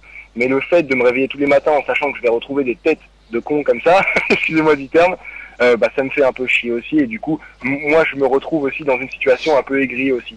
Donc même en changeant moi-même, les gens déteignent sur moi. Et c'est la minorité de gens qui se sentent mal ou qui sont mal dans leur peau et qui déteignent plus facilement sur les gens qui se sentent bien. Parce que les gens qui se sentent mal ont tendance à avoir une certaine jalousie ou alors une certaine prétention sur la personne qui se sent bien. Il est peut-être un peu bête, il est peut-être voilà.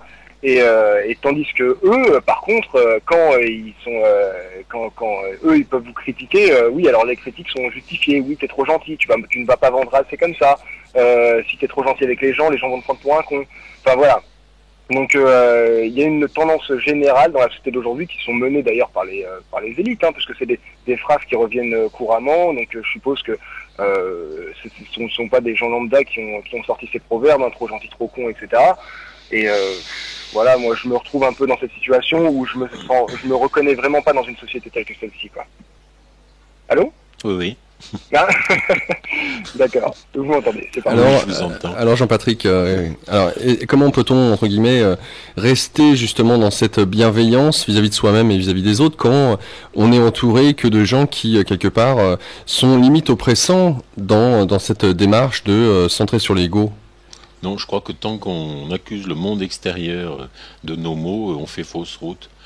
Je crois qu'en fait, Manu, c'est ça, Oui, c'est ça. vous avez un rendez-vous extrêmement intéressant, c'est le matin au réveil. C'est merde, je vais retourner au boulot, retrouver ces cons. La première chose que vous pourriez faire, c'est vous poser la question, mais pourquoi c'est douloureux? En quoi c'est une souffrance pour moi et en quoi cette souffrance est un reflet de moi-même? C'est-à-dire quel est le miroir qu'elle me renvoie?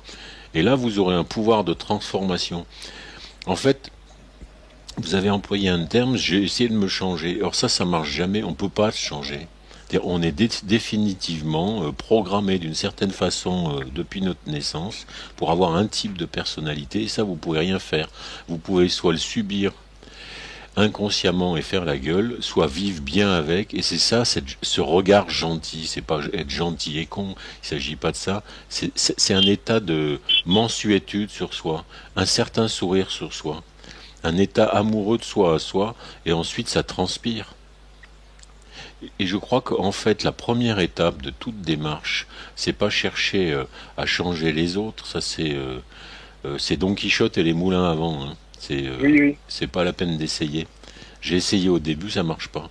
La seule chose que j'ai fait, c'est m'occuper de mes petites douleurs personnelles et d'essayer d'améliorer l'homme que j'étais dans les circonstances où j'étais. Et ça a tout changé.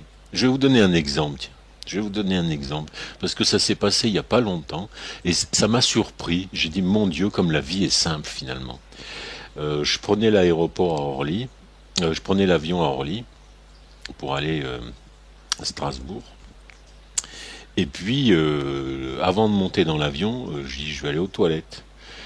Et quand je passe devant les toilettes qui étaient là, il y a une dame pipi, et dedans, la première chose que ça dit en moi, c'est merde, il va falloir payer. Mm. Je vous cache rien, hein. C'est la première pensée qui me traverse. Et cette pensée, immédiatement, je m'arrête et je me dis, mais de quoi t'as mal? Être obligé de payer, t'es capable de renoncer à une envie de pisser et d'avoir mal à fait martyriser ta vessie, tout ça, parce que pour 1 euro, c'est quand même drôle, hein. Donc ensuite, cette rencontre intime avec moi-même, ça a procédé quoi? C'est un certain amusement dont je parlais. C'est un regard gentil sur moi, donc je suis allé faire mon pipi, et en sortant, elle était toujours aussi revêche, cette dame pipi. Et je dis, mon Dieu, la pauvre, ça doit pas être drôle pour elle finalement. J'ai commencé à aborder son monde, sentir que c'était pas D'accord. franchement drôle. Et j'avais des pièces, et je dis, purée, ça m'encombre j'avais des pièces qui m'encombraient la poche, hein, quelques pièces. Je mets ça, et je lui dis, au revoir madame. Et merci, je crois, je lui dis un truc comme ça. Et puis elle s'est mise à pleurer. À Elle s'est mise pleurer? à pleurer en me disant, mais alors qu'est-ce que vous êtes gentil, vous personne ne me parle jamais. Et ben ça a tout changé. Moi, ça m'a fait vivre un bon moment, et elle, ça lui a fait vivre un bon moment aussi. Enfin, quelqu'un s'intéressait à elle. C'est désolant la vie des dames pipi quand même, sinon.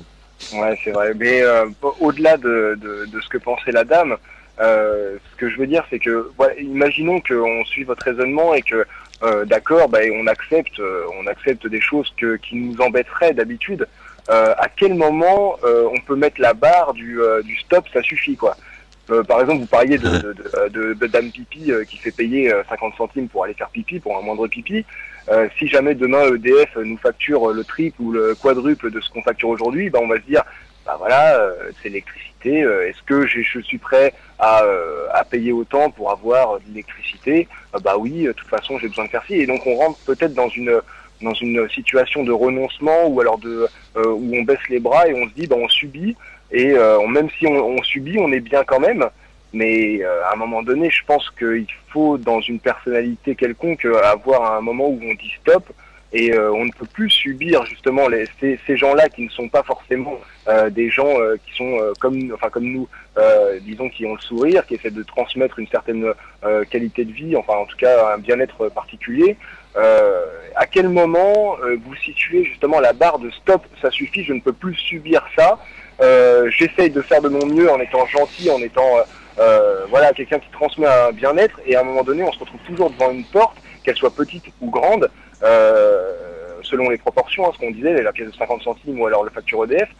Et à quel moment, je veux dire, si on avait tous subi les choses et si on avait tous, on se contentait justement d'être heureux dans ce qu'on est, je pense qu'il n'y aurait pas eu des choses comme par exemple, je sais pas, la Révolution française, etc., où les gens étaient énervés, ils pouvaient plus subir plus que ça, et ils ne se sont pas contentés de se dire bah voilà, Alors, moi je suis Manu, heureux, je suis content. Manu, on va laisser la réponse et la parole à Jean-Patrick. D'accord. Bon, vous avez beaucoup de choses à dire, hein. J'adore cette émission. Bon, mais je crois pas du tout à cette histoire de stop. Je crois à une seule chose, c'est dans chaque situation douloureuse de mon existence, et c'est mon expérience depuis un certain nombre d'années, j'ai forcément une solution à trouver. Et je crois absolument pas. Je pars pas de la Révolution française, tout ça c'est loin, hein. C'est aujourd'hui quelle est non pas la révolution que je peux mener, mais le petit pas d'évolution que je peux faire pour être meilleur, c'est tout. Et ensuite, il s'agit de moi, c'est ma propre évolution dont je m'occupe. Après que ça retentit sur cette dame Bipi, c'est simplement pour me donner une mesure. Et bien, quand t'es comme ça, regarde ce que ça produit autour de toi. C'est tout. C'est simplement pour prendre conscience des effets secondaires de mon évolution intime, je dirais. Et pour cette histoire du stop, alors, à quel moment est-ce qu'on est prêt à tout accepter ou dans l'exemple d'EDF pour la facture d'électricité? C'est un exemple concret, mais pourquoi pas? Mais je sais pas. Je sais pas ce que c'est ce stop. Je crois que le problème c'est pas de tout accepter. Il s'agit pas de ça. C'est pas du tout ça que ça produit. Ça produit simplement des êtres conscients, responsables, et qui, en fonction des situations de la vie que la vie leur propose, vont essayer de mener leur évolution intime qui va les conduire à un meilleur d'eux-mêmes.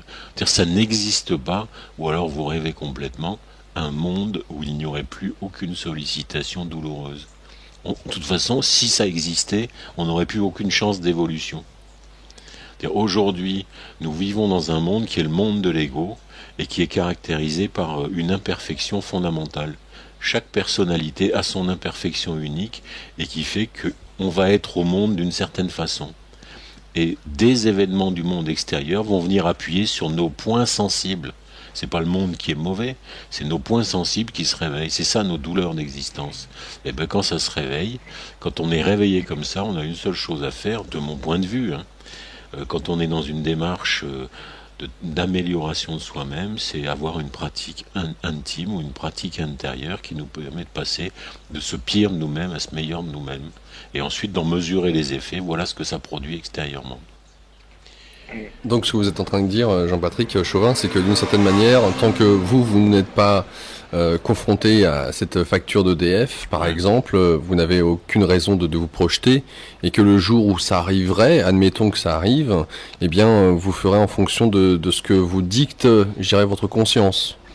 Tout à fait, mais je crois surtout qu'à partir du moment où on commence à une phrase, si la facture d'EDF double demain, on est en train d'inventer un monde qui n'existe pas. Je crois qu'on a déjà assez le boulot avec le monde qui existe, on va pas s'en rajouter avec le monde qui n'existe pas encore. Bah écoutez, le monde qui n'existe pas encore, disons que France Télécom quand même a envoyé certaines factures, vous l'avez vu. Donc ce monde-là, c'est confronté quand même, il y a des gens qui sont confrontés à ce genre de situation. Et moi, c'est vrai que je suis entièrement votre raisonnement. Votre livre, je vais le lire et je vais le parcourir avec passion. Mais c'est vrai que je ne veux pas devenir, enfin même si je le suis, je ne veux pas devenir peut-être trop gentil. Parce qu'aujourd'hui, moi j'ai l'impression, et puis par mon expérience, mon humble expérience, j'ai que 27 ans, mais mon humble expérience me dit que c'est vrai que des fois j'étais trop gentil. Les gens, en général, profitent de la gentillesse des gens pour les enfoncer et se surélever eux-mêmes. Donc à quel moment, voilà, moi je dois dire stop, ça suffit. On est égaux, vous avez des défauts, j'en ai aussi. Vous avez des qualités, j'en ai aussi. Il faut se mettre sur la même longueur d'onde et puis discuter ensemble avec les défauts et les qualités qu'on a. Mais se faire marcher sur les pieds sous prétexte de se sentir bien parce qu'on a évité une situation de conflit ou alors une situation. Moi, c'est vraiment le problème que je rencontre aujourd'hui en tant que conseiller financier, c'est que des fois, je me retrouve face à des clients ou alors face à la hiérarchie qui me marche littéralement sur les pieds. Aujourd'hui, je le prends d'une façon relativement détachée, c'est-à-dire que je laisse crier, crier autant que vous voulez, ça rentre dans une oreille, ça ressort par l'autre, et c'est vrai qu'à un moment donné, on se dit, de par les réflexions de nos amis ou de nos collègues et les réflexions d'une tierce personne, qu'on se dit à un moment donné, ouais, c'est vrai, ils ont peut-être raison, faudrait peut-être pas que je me fasse marcher sur les pieds parce que je suis bien gentil, je travaille 3 fois plus que les autres, plus je travaille, plus on en exige, et on profite donc de ma gentillesse. Pourtant, j'essaie de la propager, cette gentillesse. Je travaille dur en disant, voilà, à mes collègues, voilà, si moi aussi je travaille, c'est aussi pour toute la boîte, c'est pour l'ensemble de la boîte.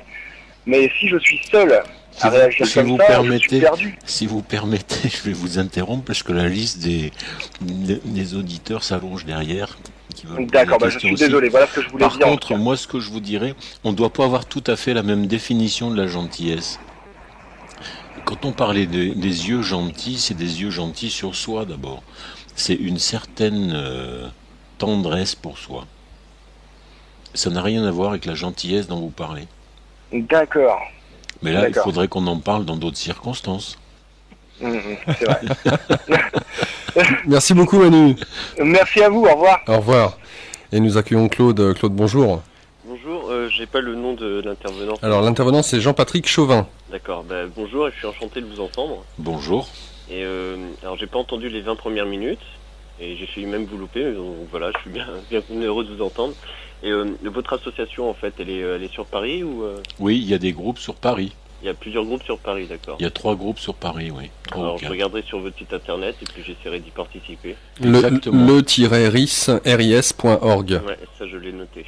Ok. Sinon, je pense que je vais avoir 5 ou 10 minutes peut-être maximum pour parler. Il y a tellement, ça peut aller dans... Enfin voilà quoi, il y a tellement de choses à dire là-dessus. Je pense que je sais pas comment je vais m'organiser, mais bon, comme d'habitude, j'ai un peu du mal à commencer. Il nous faut, en fait, je pense actuellement, c'est ce qu'il nous faut, c'est faire appel à pas mal de créativité en fait, et éviter de demander des entités. C'est-à-dire des entités, ça peut être un groupe, une personnalité qui nous représente ou quelque chose comme ça. Mais comme vous dites, vous appuyez sur le fait de changer, entre guillemets, dans notre famille et avant tout soi-même. Je m'accorde complètement et je pense que ça peut s'élargir avec plusieurs groupes sans qu'il y ait forcément des noms, sans qu'on fasse tous partie de la même association et tout ça. Mais je pense que les groupes, c'est quelque chose de très intéressant actuellement, ce qui peut amener à des créativités très diverses, soit dans des choses concrètes comme les AMAP ou d'autres choses comme ça, soit simplement un réseau de soutien, son petit réseau de soutien, qui peut être changeant, fluide, avec d'autres personnes, etc. Des réseaux d'échange tout simplement. Et simplement, moi, je voudrais simplement préciser que côté famille, c'est peut-être un peu difficile. Moi, de mon côté, c'est en train de changer, mais je pense que c'est l'une des dernières choses qui peut se faire plutôt que les premières. Donc, c'est important d'être bien dans la famille, d'essayer d'être bien. Mais c'est tellement conditionné à la base, où on a tellement un regard figé sur les personnes, que ce soit nous sur les autres personnes ou l'inverse, leur regard sur nous. C'est-à-dire qu'on a grandi ensemble, etc. Donc c'est très difficile à changer le regard en fait. On peut soi-même avoir changé, mais les personnes peuvent aussi mettre du temps à se rendre compte. Il y a beaucoup de choses qui rentrent en jeu. Donc je suis complètement d'accord avec vous. Simplement, je pense que la famille, c'est un point assez particulier, qu'il faut peut-être pas espérer le changer avant. Enfin, changer, c'est un terme rapide. Mais essayer de mettre ça vers la fin, en fait, dans la vraie réussite, quoi. Enfin, une fois qu'on a vraiment équilibré pas mal de choses autour. Voilà. Après, si vous me laissez parler, je peux continuer. Je vais déjà amener un élément de réponse juste sur un terme que vous avez employé, qui est la créativité. Oui. Je crois aujourd'hui, depuis mon expérience qui dure quand même depuis un certain nombre d'années, que, du moins c'est mon point de vue, hein, vous n'êtes pas obligé de le partager, à mon avis, il y a une seule chose à tenter de créer jour après jour, c'est un être meilleur, nous-mêmes. Et que la plus grande force de créativité, elle est issue de là.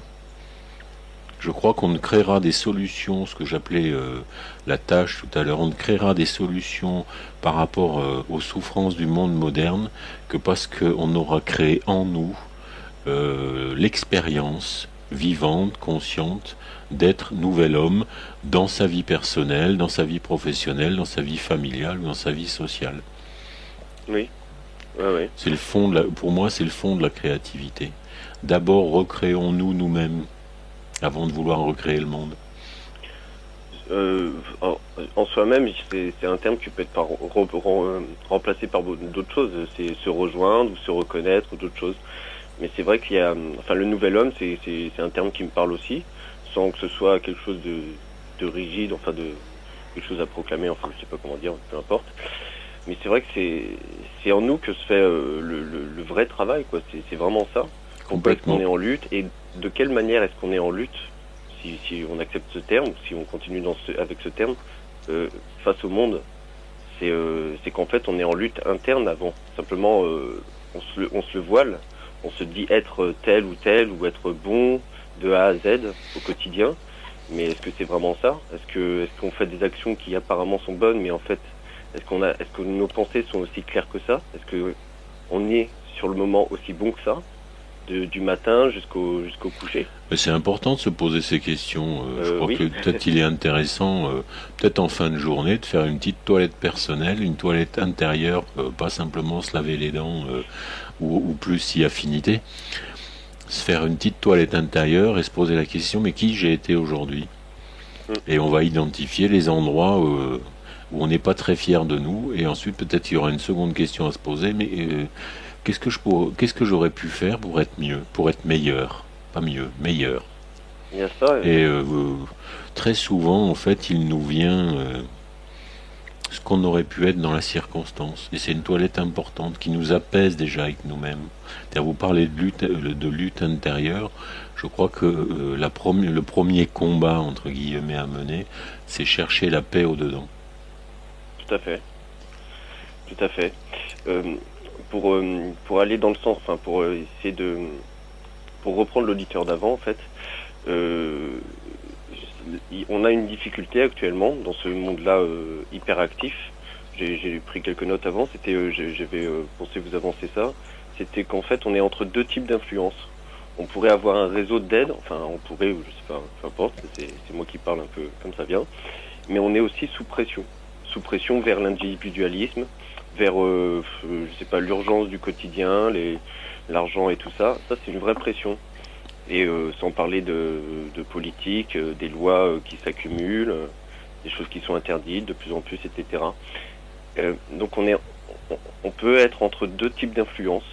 L'aide, le soutien entre personnes, vers quelque chose qui nous amène à la conscience ou à notre propre conscience, et le partage, donc on va dire les bonnes choses, etc. Et on est pris dans cette pression qui se manifeste en fait au quotidien par un manque de temps pour ça, pour cette remise en question vers laquelle vous invitez, ce par quoi je suis passé également. Mais bon, j'ai sacrifié entre guillemets pas mal de choses, j'ai fait des choix, mais le temps de se lever au matin, de prendre le temps des sensations quand on mange, après avoir mangé, quand on court, peu importe, ou au travail.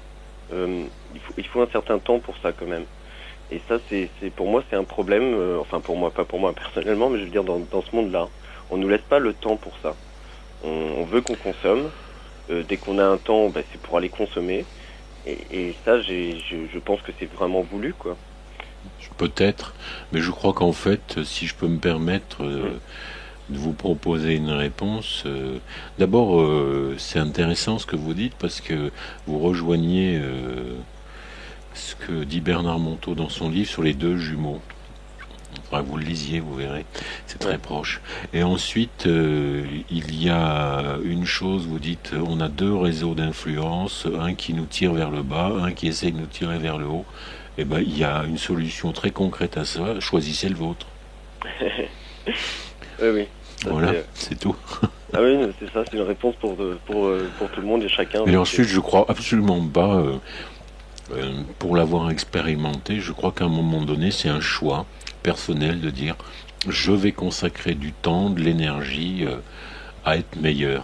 Oui. Et je peux vous garantir une chose depuis mon expérience, c'est que peut-être dans l'apparence des choses, ça nous prend du temps, mais on y gagne tellement. Il y a ça, et puis je vais prolonger votre pensée, j'espère, si je me loupe pas.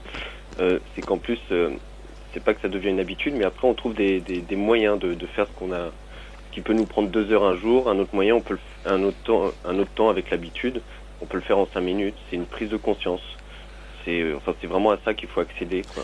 Mais ça devient pas une habitude, en fait. Oui, puis ce travail, je dirais, de connaissance de soi ou d'amélioration de soi-même, ça devient à un moment donné comme une respiration. Voilà, oui, c'est ça. Quelque chose qui devient naturel, c'est-à-dire qu'on perd des choses, enfin on se déconditionne et on arrive à quelque chose qui en fait est naturel. Ça a été travaillé, mais c'est pour arriver à quelque chose qui à la base est naturel. Être bien dans la vie, c'est pas quelque chose d'artificiel, on n'a besoin de rien pour ça. Je le dis facilement comme ça, mais c'est vraiment ça. Mais c'est vrai qu'il faut traverser pas mal de choses pour s'en rendre compte, a priori. Ensuite, je sais plus ce que je voulais dire d'autre, mais il y a aussi, oui, par rapport au travail, c'est-à-dire avoir un recul sur les choses. C'est cette souplesse-là qui est intéressant d'avoir aussi. Ne pas chercher la perfection en tout, mais avoir un recul sur les choses auxquelles on participe. Et après, ensuite, essayer d'accorder ses choix extérieurs à notre conscience vraiment. Mais c'est vrai qu'avant tout ça, il faut justement ne plus être dans une lutte, que ce soit en soi ou vers l'extérieur. Il faut d'abord acquérir ce recul sur les choses, jouer avec, pour justement les remodeler, mais peu à peu. Voilà. En fait, il faut pas chercher la perfection, comme vous dites, mais l'imperfection heureuse. C'est magnifique. C'est pas de moi, hein. Oui, c'est ça. C'est comme, je reviens sur le truc que vous avez dit avant. C'est Guy Tamalache, ça. La douleur et la souffrance fait partie du monde. Elle a un sens. Oui. Il faut le comprendre, que ce soit la nôtre ou celle qui est plus loin, dans d'autres pays ou peu importe l'exemple, ou même. Moi, je pensais à ça. Ça m'arrive d'y penser. Comme les autistes, on se demande pourquoi les autistes existent. Enfin, pourquoi il y a cette souffrance-là. Peut-être que c'est pour que les gens qui sont autour comprennent des choses. Et pas forcément pour que les autistes arrivent à quelque chose, on va dire ça comme ça. Hein. Mais peut-être que c'est justement pour apprendre la solidarité ou d'autres choses. Donc on peut donner un sens à la souffrance, on peut trouver vraiment quelque chose. Mais donc voilà, elle fait partie de tout ça. Il faut l'accepter pour ensuite s'en défaire et essayer de soulager tout ce qu'il y a autour de nous ou plus loin, quoi. Alors, excuse-moi Claude, mais il y a d'autres auditeurs qui attendent. J'ai terminé. Merci à toi. Et puis voilà, je vais essayer de prendre contact avec vous et votre groupe, enfin vos groupes et tout ça. Voilà, je vous remercie. Au revoir Claude. Bonne journée. Au revoir. Nous accueillons Jean-Claude. Jean-Claude, bonjour. Oui, bonjour à tous, hein. Bonjour aux auditeurs, bonjour à l'invité, bonjour. À l'animateur. Qu'est-ce que je veux dire? Oui, en fait, il me semble que ce qu'on essaie de définir, en fait, c'est quelle attitude avoir face à la souffrance à laquelle on peut pas échapper, en fait, d'une certaine manière, non? Il me semble qu'on cherche constamment à échapper à la souffrance, et en cherchant à échapper à cette souffrance inévitable, on peut faire des choses qu'on regrette et qui nous font régresser d'une certaine manière. Parce qu'en fait, il y a des moments dans la vie qu'on n'a pas envie de vivre parce que ce sont des moments insupportables, pénibles, angoissants. On a l'impression de perdre son temps, on a l'impression de risquer un tas de choses qui peuvent nous mettre dans des situations difficiles. Mais en fait, on est obligé de les vivre, ces moments-là, malgré tout. Donc on est obligé d'accepter cette souffrance. Pas constamment, mais à certains moments, ces moments difficiles à vivre, on est obligé de les traverser, quoi. Donc, il y a des moments où on risque de perdre notre boulot, on est menacé par notre patron, je sais pas, moi. Ou alors on sent que notre destin nous échappe, on peut se retrouver dans une situation difficile, on ne tient plus les rênes, Et donc ça suscite de l'angoisse. Il y a le sentiment d'injustice aussi, on se trouve dans des situations seulement, c'est que quelquefois on a un fort sentiment d'injustice par rapport à des situations, et on se trouve dans la possibilité, on a l'impression de pas pouvoir changer les choses. Et donc c'est vrai que ces situations-là, c'est des situations qu'on est obligé de traverser, et c'est assez difficile de les traverser de façon zen, quoi. Hein. C'est sûr que ça pèse, et que ça, à l'intérieur de soi, ça bouge un petit peu, quoi. Ça c'est sûr, c'est des moments qui sont pas agréables. Hein. Alors Jean-Claude, je me permets de te couper pour que Jean-Patrick puisse te répondre. Oui. D'accord. Ben, j'ai du mal parce que j'ai pas bien saisi la question. Allô ? Oui, alors... J'ai pas compris ce qu'il a dit là. J'ai du mal parce que j'ai pas bien saisi, j'ai pas bien compris la question. Alors la question, Jean-Claude, ou ta question, ça serait... C'est que bon, la souffrance est inévitable, et comment faire pour avoir une attitude zen par rapport à la souffrance, quoi, par rapport à tous les coins de rue. Hein. Vous voulez aller trop vite ? Comment ? Vous voulez aller trop vite ? Oui. Bien sûr, nous sommes des êtres construits de façon imparfaite, je dirais. C'est ce que je disais tout à l'heure sur l'imperfection heureuse. Et en fait, les souffrances de notre existence, quelles qu'elles soient, sont peut-être simplement des occasions de nous poser des questions sur nous-mêmes. Qui suis-je ? Qui suis-je en vérité dans cette douleur, pour pouvoir évoluer intérieurement, pour découvrir qui je pourrais être dans un bien-être. Voilà. Oui, parce que moi, personnellement, ça me rend plutôt toutes ces épreuves-là, ça me rend plutôt agressif. Au départ, on se dit que quand il y a un précipice à côté, on s'accroche, quoi. Donc on est combatif. De la combativité à l'agressivité, quelquefois il y a un petit pas qu'on franchit quelquefois allègrement, mais bon, voilà. Donc c'est peut-être ça qu'il faut éviter, quoi, d'une certaine manière. C'est pas facile, quoi. Rester zen dans la souffrance. Mais je crois qu'en fait, on peut pas. C'est impossible ce que vous demandez. C'est impossible de rester zen, comme vous dites. Ça n'existe pas. C'est insurmontable. Je crois qu'en fait, on peut pas faire l'économie si on veut apprendre à mener ce travail intérieur. On peut pas faire l'économie d'une vraie démarche de connaissance de soi et d'une démarche que moi je dirais accompagner, sauf certaines personnes qui arrivent tout seuls. Mais moi j'ai pas su faire tout seul. Il a fallu le choix accompagné parce que c'est complexe quand même. Ça se fait pas comme ça. C'est pas j'ai mal, il faut que je reste zen. J'y crois absolument pas. Et puis en plus, dans le zen, c'est quand même une démarche spirituelle, c'est une démarche de connaissance de soi et de l'univers. Donc il y a derrière tout ça, aujourd'hui on emploie un terme, mais on ne sait pas ce qu'il contient. Alors le progrès, il consiste en quoi alors dans ce cas ? Le progrès, dans le fait votre prochain progrès, à une certaine zénitude. Oui. Rien à voir avec si le c'est pas zénith. ça le progrès, c'est quoi ? Le prochain progrès que vous pouvez faire, c'est à votre prochaine douleur, essayer d'identifier de quoi vous souffrez vous, sans accuser le monde extérieur, et essayer de trouver une solution à votre souffrance intime. Si vous y arrivez tout seul, chapeau. Ok, mais bon. Ouais, mais enfin, même si j'arrive à trouver la raison, ça m'empêchera pas de souffrir quand même. Non, il n'y a pas de raison. Il n'y a aucune raison. Il y a une seule raison à nos souffrances, c'est nous-mêmes. Ouais. Si vous voulez une raison, mais c'est pas dans le monde de la raison. Mais on va pas commencer là-dessus parce que sinon on n'est pas couché. Ouais. Ok. Merci. Bon, allez, bonne fin de journée. Je vous écoute. Hein. Au revoir. Au revoir Jean-Claude. Je vous rappelle que nous parlons de ce livre « Béni soit la crise de l'Occident, une analyse spirituelle de la crise » de Bernard Monteau aux éditions Editas, EDIT''AS. Et nous accueillons tout de suite Nadia. Nadia, bonjour. Et bonjour à vous deux. Et bon, on a fini par vous retrouver. Oui, vous êtes au courant.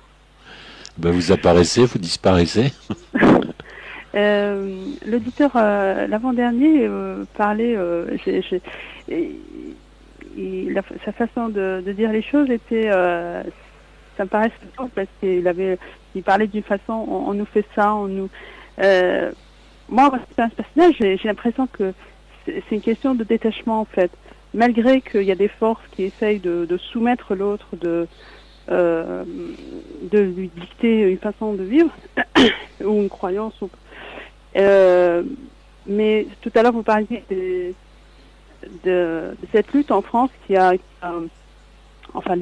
qu'il y a des groupes qui essaient d'étouffer cette spiritualité, et que ce soit religieux ou autre, de certaines personnes. Qu'est-ce que vous pensez vous voyez comment cet avenir en France par rapport à ces deux groupes? Allô? Oui, je vous ai entendu. Vous savez, je crois que on est en train d'assister, ce que je disais, à un durcissement, des mouvements qui font la chasse au sectarisme. Et ces mouvements, ils ont quand même des soutiens politiques réels. Oui. Ce sont des structures officielles, on va dire officielles, étatiques, qui sont là et qui jouent un rôle. Ensuite, on peut le voir d'un point de vue politique, et ils ont certainement un rôle à jouer, mais ce qui est surtout plus intéressant, c'est d'apercevoir des forces à l'œuvre.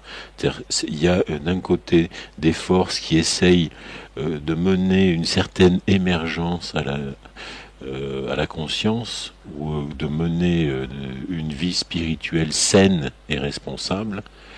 Et en contrepoint, il y a des forces d'opposition, et je crois que de tout temps, de toute façon, l'histoire a connu des mouvements connu déjà sur ce registre-là, mais ça n'existe pas un monde qui se construit qu'appuyé sur une seule force. Et c'est normal qu'il y ait une force de résistance qui se mette face à une tentative d'évolution de la nature humaine, que certains êtres sont en train de mener à travers leurs différentes voies. Et cette résistance, elle fait partie du jeu. Elle fait partie du jeu, c'est-à-dire simplement pour nous renforcer nous-mêmes dans notre propre démarche, et tenter d'être plus juste et meilleur dans notre propre démarche. Et même au niveau mondial, elle se profile nettement. Je sais pas. En tout cas, moi, ce que je voulais dire, pour mon expérience personnelle, c'est que je pense que plus on est détaché, plus on se libère, et il ne s'agit pas de faire, comme tout à l'heure, il disait l'auditeur, de trouver des moments pour faire le bien, je dirais, mais inverser sa vision, en fait, c'est tout. Et on fait les mêmes choses en les faisant autrement, je dirais. Voilà. Mais je crois pas qu'on peut chercher. Enfin, moi, je dirais les choses autrement. Je dirais pas, je cherche à faire le bien. Je cherche du mieux que je peux à être un peu meilleur. Oui, mais justement, ça se traduit en acte. Oui, ça se traduit en acte. Pas en se disant oui, je vais faire, mais que ce soit naturel. Oui. D'accord. Voilà. Je vous remercie. Au revoir. Au revoir Nadia, merci. Nous accueillons Romain. Bonjour Romain. Salut, bonjour. Bonjour. Alors, je suis très content de vous écouter, parce que je me sens tout à fait en adéquation avec ce que vous dites, même si moi je n'ai pas opté pour l'option spirituelle. Alors après, ça pourra se débattre. Au demeurant, je voulais savoir si vous n'avez pas quelque chose quand même de commun avec les mouvements sociétaux qui se précisent de plus en plus dans notre société, comme par exemple les haltères-croissants, qu'on appelle d'ailleurs les anti-croissants. Et qu'est-ce que vous en pensez de ça par rapport au mieux, par rapport au plus? Vous me posez une colle, parce que moi, croissant, ça m'évoque plutôt la boulangerie le matin. Qu'est-ce que vous appelez les haltères-croissants? Eh ben, c'est ce qu'on appelle les anti-croissants. Là. Comment vous Donnez-moi un nom. Les non-croissants, non, je sais plus comment ils s'appellent, Laurent, parce que moi je les appelle haltères-croissants. Mais quoi, les haltères-mondialistes ou non, c'est encore autre chose? Les décroissants, voilà. Ceux qui sont partisans de la décroissance, voilà, non pas de la croissance. Que moi je préfère appeler la décroissance économique, mais qui va dans le sens de consommer moins mais mieux. Oui, souvent on l'interprète mal, et c'est pour ça que je préfère choisir un autre nom. Mais enfin voilà, oui, je parlais des décroissants, pardon. D'accord. Ben écoutez, je suis embêté. Ah non, mais c'est génial en plus. c'est génial parce que, moi, ce que j'ai aimé dans votre participation, c'est que quand vous ne savez pas, vous le dites. Et ça, pour moi, c'est un gage d'honnêteté, déjà. Alors, on n'a pas forcément les mêmes idées sur ce qui est spiritualité, c'est un fait, parce que moi, je suis très, très matérialiste. Moi, je suis un bobo parfait, je suis altermondialiste, bon, vous l'avez compris, je suis droit de l'homiste, mais je pense qu'on se rejoint sur beaucoup de choses essentielles. Hein. Alors après, bon... Mais au demeurant, ce que j'apprécie effectivement, c'est que quand vous ne savez pas, vous dites je ne sais pas. Vous me posez une colle, c'est très bien. Écoutez, ça, vous n'avez pas à avoir honte de faire ça, parce que je pense que c'est tellement rare. On essaie toujours tous d'avoir une réponse aux questions que l'on nous pose. Et je crois que c'est sain de dire qu'on ne sait pas quand on ne sait pas, quoi. Alors au demeurant, une autre question, et puis si je ne vais pas vous prendre plus de temps pour les autres auditeurs, comment peut-on se sentir épanoui soi-même et moi, je suis un ultra névrosé. Quand on n'est pas dans un monde clos, on a quand même une interaction par rapport à ce qui se passe autour de soi. Donc effectivement, je suis tout à fait pour la force de l'exemple. Hein. Ça, je trouve ça tout à fait positif et j'adore dans ce sens. Mais au demeurant, il y a des choses que l'on subit, que l'on sait qui existent. Alors est-ce qu'il faut se cacher les yeux, se fermer les oreilles pour pas savoir le malheur qu'il y a autour? Un agneau dans un abattoir, je me demande s'il se pose la question de savoir si c'est bien qu'il souffre pour se poser une question sur lui-même, sur son existence, sur son rôle sur cette terre. Voilà, savoir qu'il y a des abattoirs, qu'il y a des labos de vivisection, qu'il y a des animaux qui sont torturés pour la corrida, pour la fourrure, etc. Savoir qu'il y a 1 milliard de gens qui meurent de faim sur Terre. Est-ce que ça n'a quand même pas une interaction sur nous, même si dans notre salle à manger, on fait le nécessaire, même s'il y a encore des choses à faire, certes, mais malgré tout, il y a tout ça quand même qui interagit avec nous. Vous avez tout à fait raison. Par contre, en fait, vous êtes en train d'ouvrir une porte sur ce que j'ai simplement évoqué au début de cette émission quand je parlais de la tâche. Oui. Je vais essayer de développer un peu les choses, en fait. C'est-à-dire que pendant un temps, toute démarche intérieure, quelle qu'elle soit, nous permet de nous rencontrer nous-mêmes. Nous-mêmes dans notre imperfection, c'est-à-dire dans l'être douloureux que nous sommes, et nous-mêmes dans une certaine qualité, c'est-à-dire que l'être bienheureux que nous pourrions être, et d'apprendre à le vivre dans des actes concrets, c'est-à-dire dans des manifestations concrètes, qui nous permettent de faire l'expérience consciente du meilleur de nous-mêmes. Pendant un temps, du moins dans l'enseignement que j'ai suivi, l'enseignement spirituel que j'ai suivi, pendant un temps, en fait, cette démarche d'amélioration de soi-même, on va en vérifier les effets dans notre vie professionnelle, dans notre vie amoureuse, dans notre vie sociale, dans notre vie courante personnelle, je dirais. Ça, c'est un temps. Et puis, il arrive un jour, on dit, bon, maintenant que j'ai mené ce travail sur moi, qui m'a permis de mettre ma vie en ordre et d'avoir une vie paisible, ma démarche ne peut pas avoir que ça comme intérêt, elle a forcément un autre intérêt. Et va apparaître quelque chose, parce qu'on a appris à être attentif à ses propres douleurs, il va apparaître quelque chose, c'est que soudain on va être interpellé par une douleur du monde qui nous environne. Le monde va se mettre à nous faire mal, de façon particulière, de façon spécifique, qui fait qu'on va être concerné par cette douleur et qu'on va chercher des solutions, non pas à la douleur extérieure, mais toujours à notre propre douleur, touchée par une douleur du monde. Vous comprenez ? Et c'est comme ça qu'on va construire progressivement une tâche. Je vais vous donner un exemple, en fait, parce que je l'ai vécu il y a très très très longtemps. Au début de mon cheminement, c'était un truc très ordinaire, et qui, moi, m'a ouvert une porte dans une expérience, pas dans la réflexion, dans l'expérience que je vivais. Il se trouve que c'était un été où on faisait un stage avec Bernard Monteau, donc, et on marchait beaucoup tous les jours. Et il faisait très chaud. Et j'avais un pantalon un peu serré.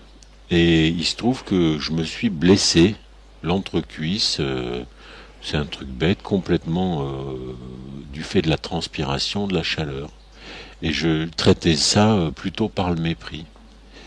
Et à un moment donné, quand cet homme m'a vu faire, il a posé un regard plein de tendresse sur moi, et je me suis senti comme si j'avais 3 ans d'âge mental déjà, hein.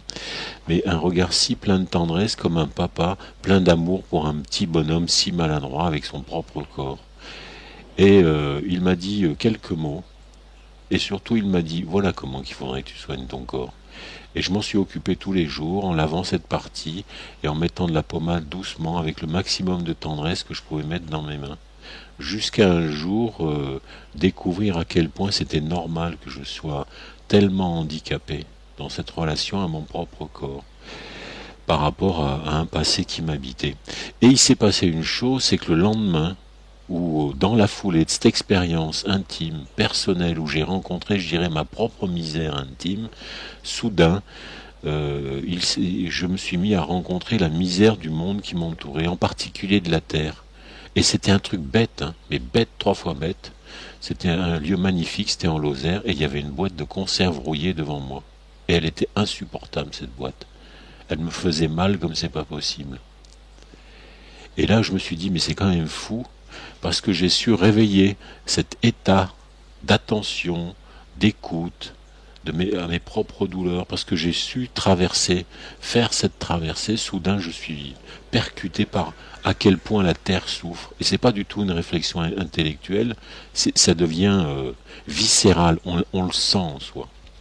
Si je vous donne cet exemple, c'est simplement parce que pour moi il résume cette démarche.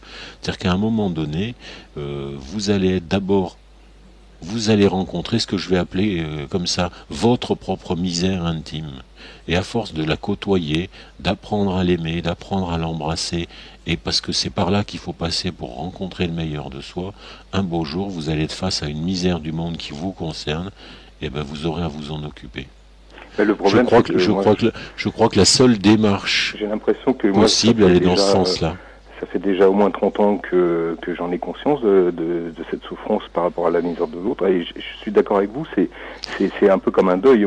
On n'est pas malheureux parce que la personne est morte, on est malheureux parce qu'on a perdu cette personne. C'est sur nous qu'on pleure, et ce n'est pas pour autant que la douleur est amoindrie, hein, et négligeable. Peut-être qu'il faut juste chercher dans l'altermonde dont vous parlez, ou l'altercroissant dont vous parlez, en quoi il y a de la douleur qui vous concerne. Alors, demeurant, il y a du travail, mais bon, je vais terminer en disant que je pense que vous serez d'accord avec la phrase d'Elie Wiesel qui dit que la neutralité sert toujours l'oppresseur, jamais l'opprimé. Et je pense que votre ouvrage sert aussi à éveiller les consciences dans le fait que agir même sur soi-même, c'est aussi agir par rapport aux autres. Ouais. Voilà, je vous remercie. Au final, oui. Merci à vous. Merci beaucoup. Au revoir Romain, merci.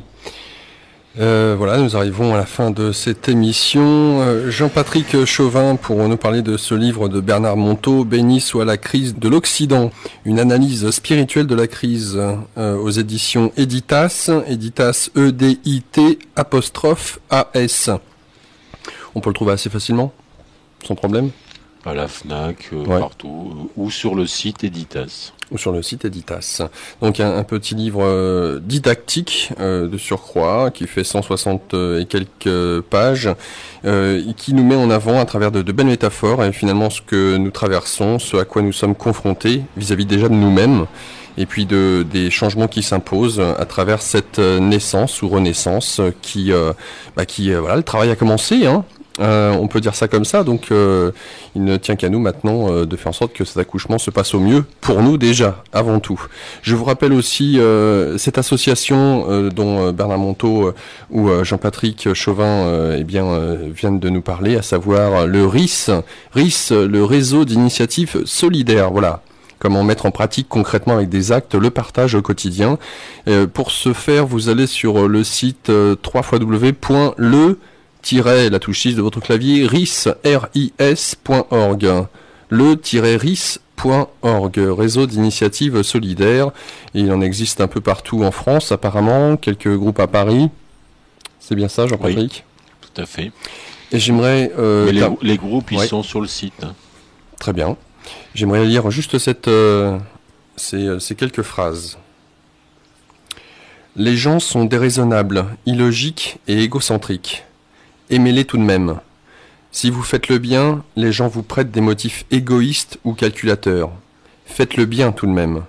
Si vous réussissez, vous gagnerez de faux amis et de vrais ennemis. Réussissez tout de même. Le bien que vous faites sera oublié demain. Faites le bien tout de même. L'honnêteté et la franchise vous rendent vulnérables. Soyez honnête et franc tout de même.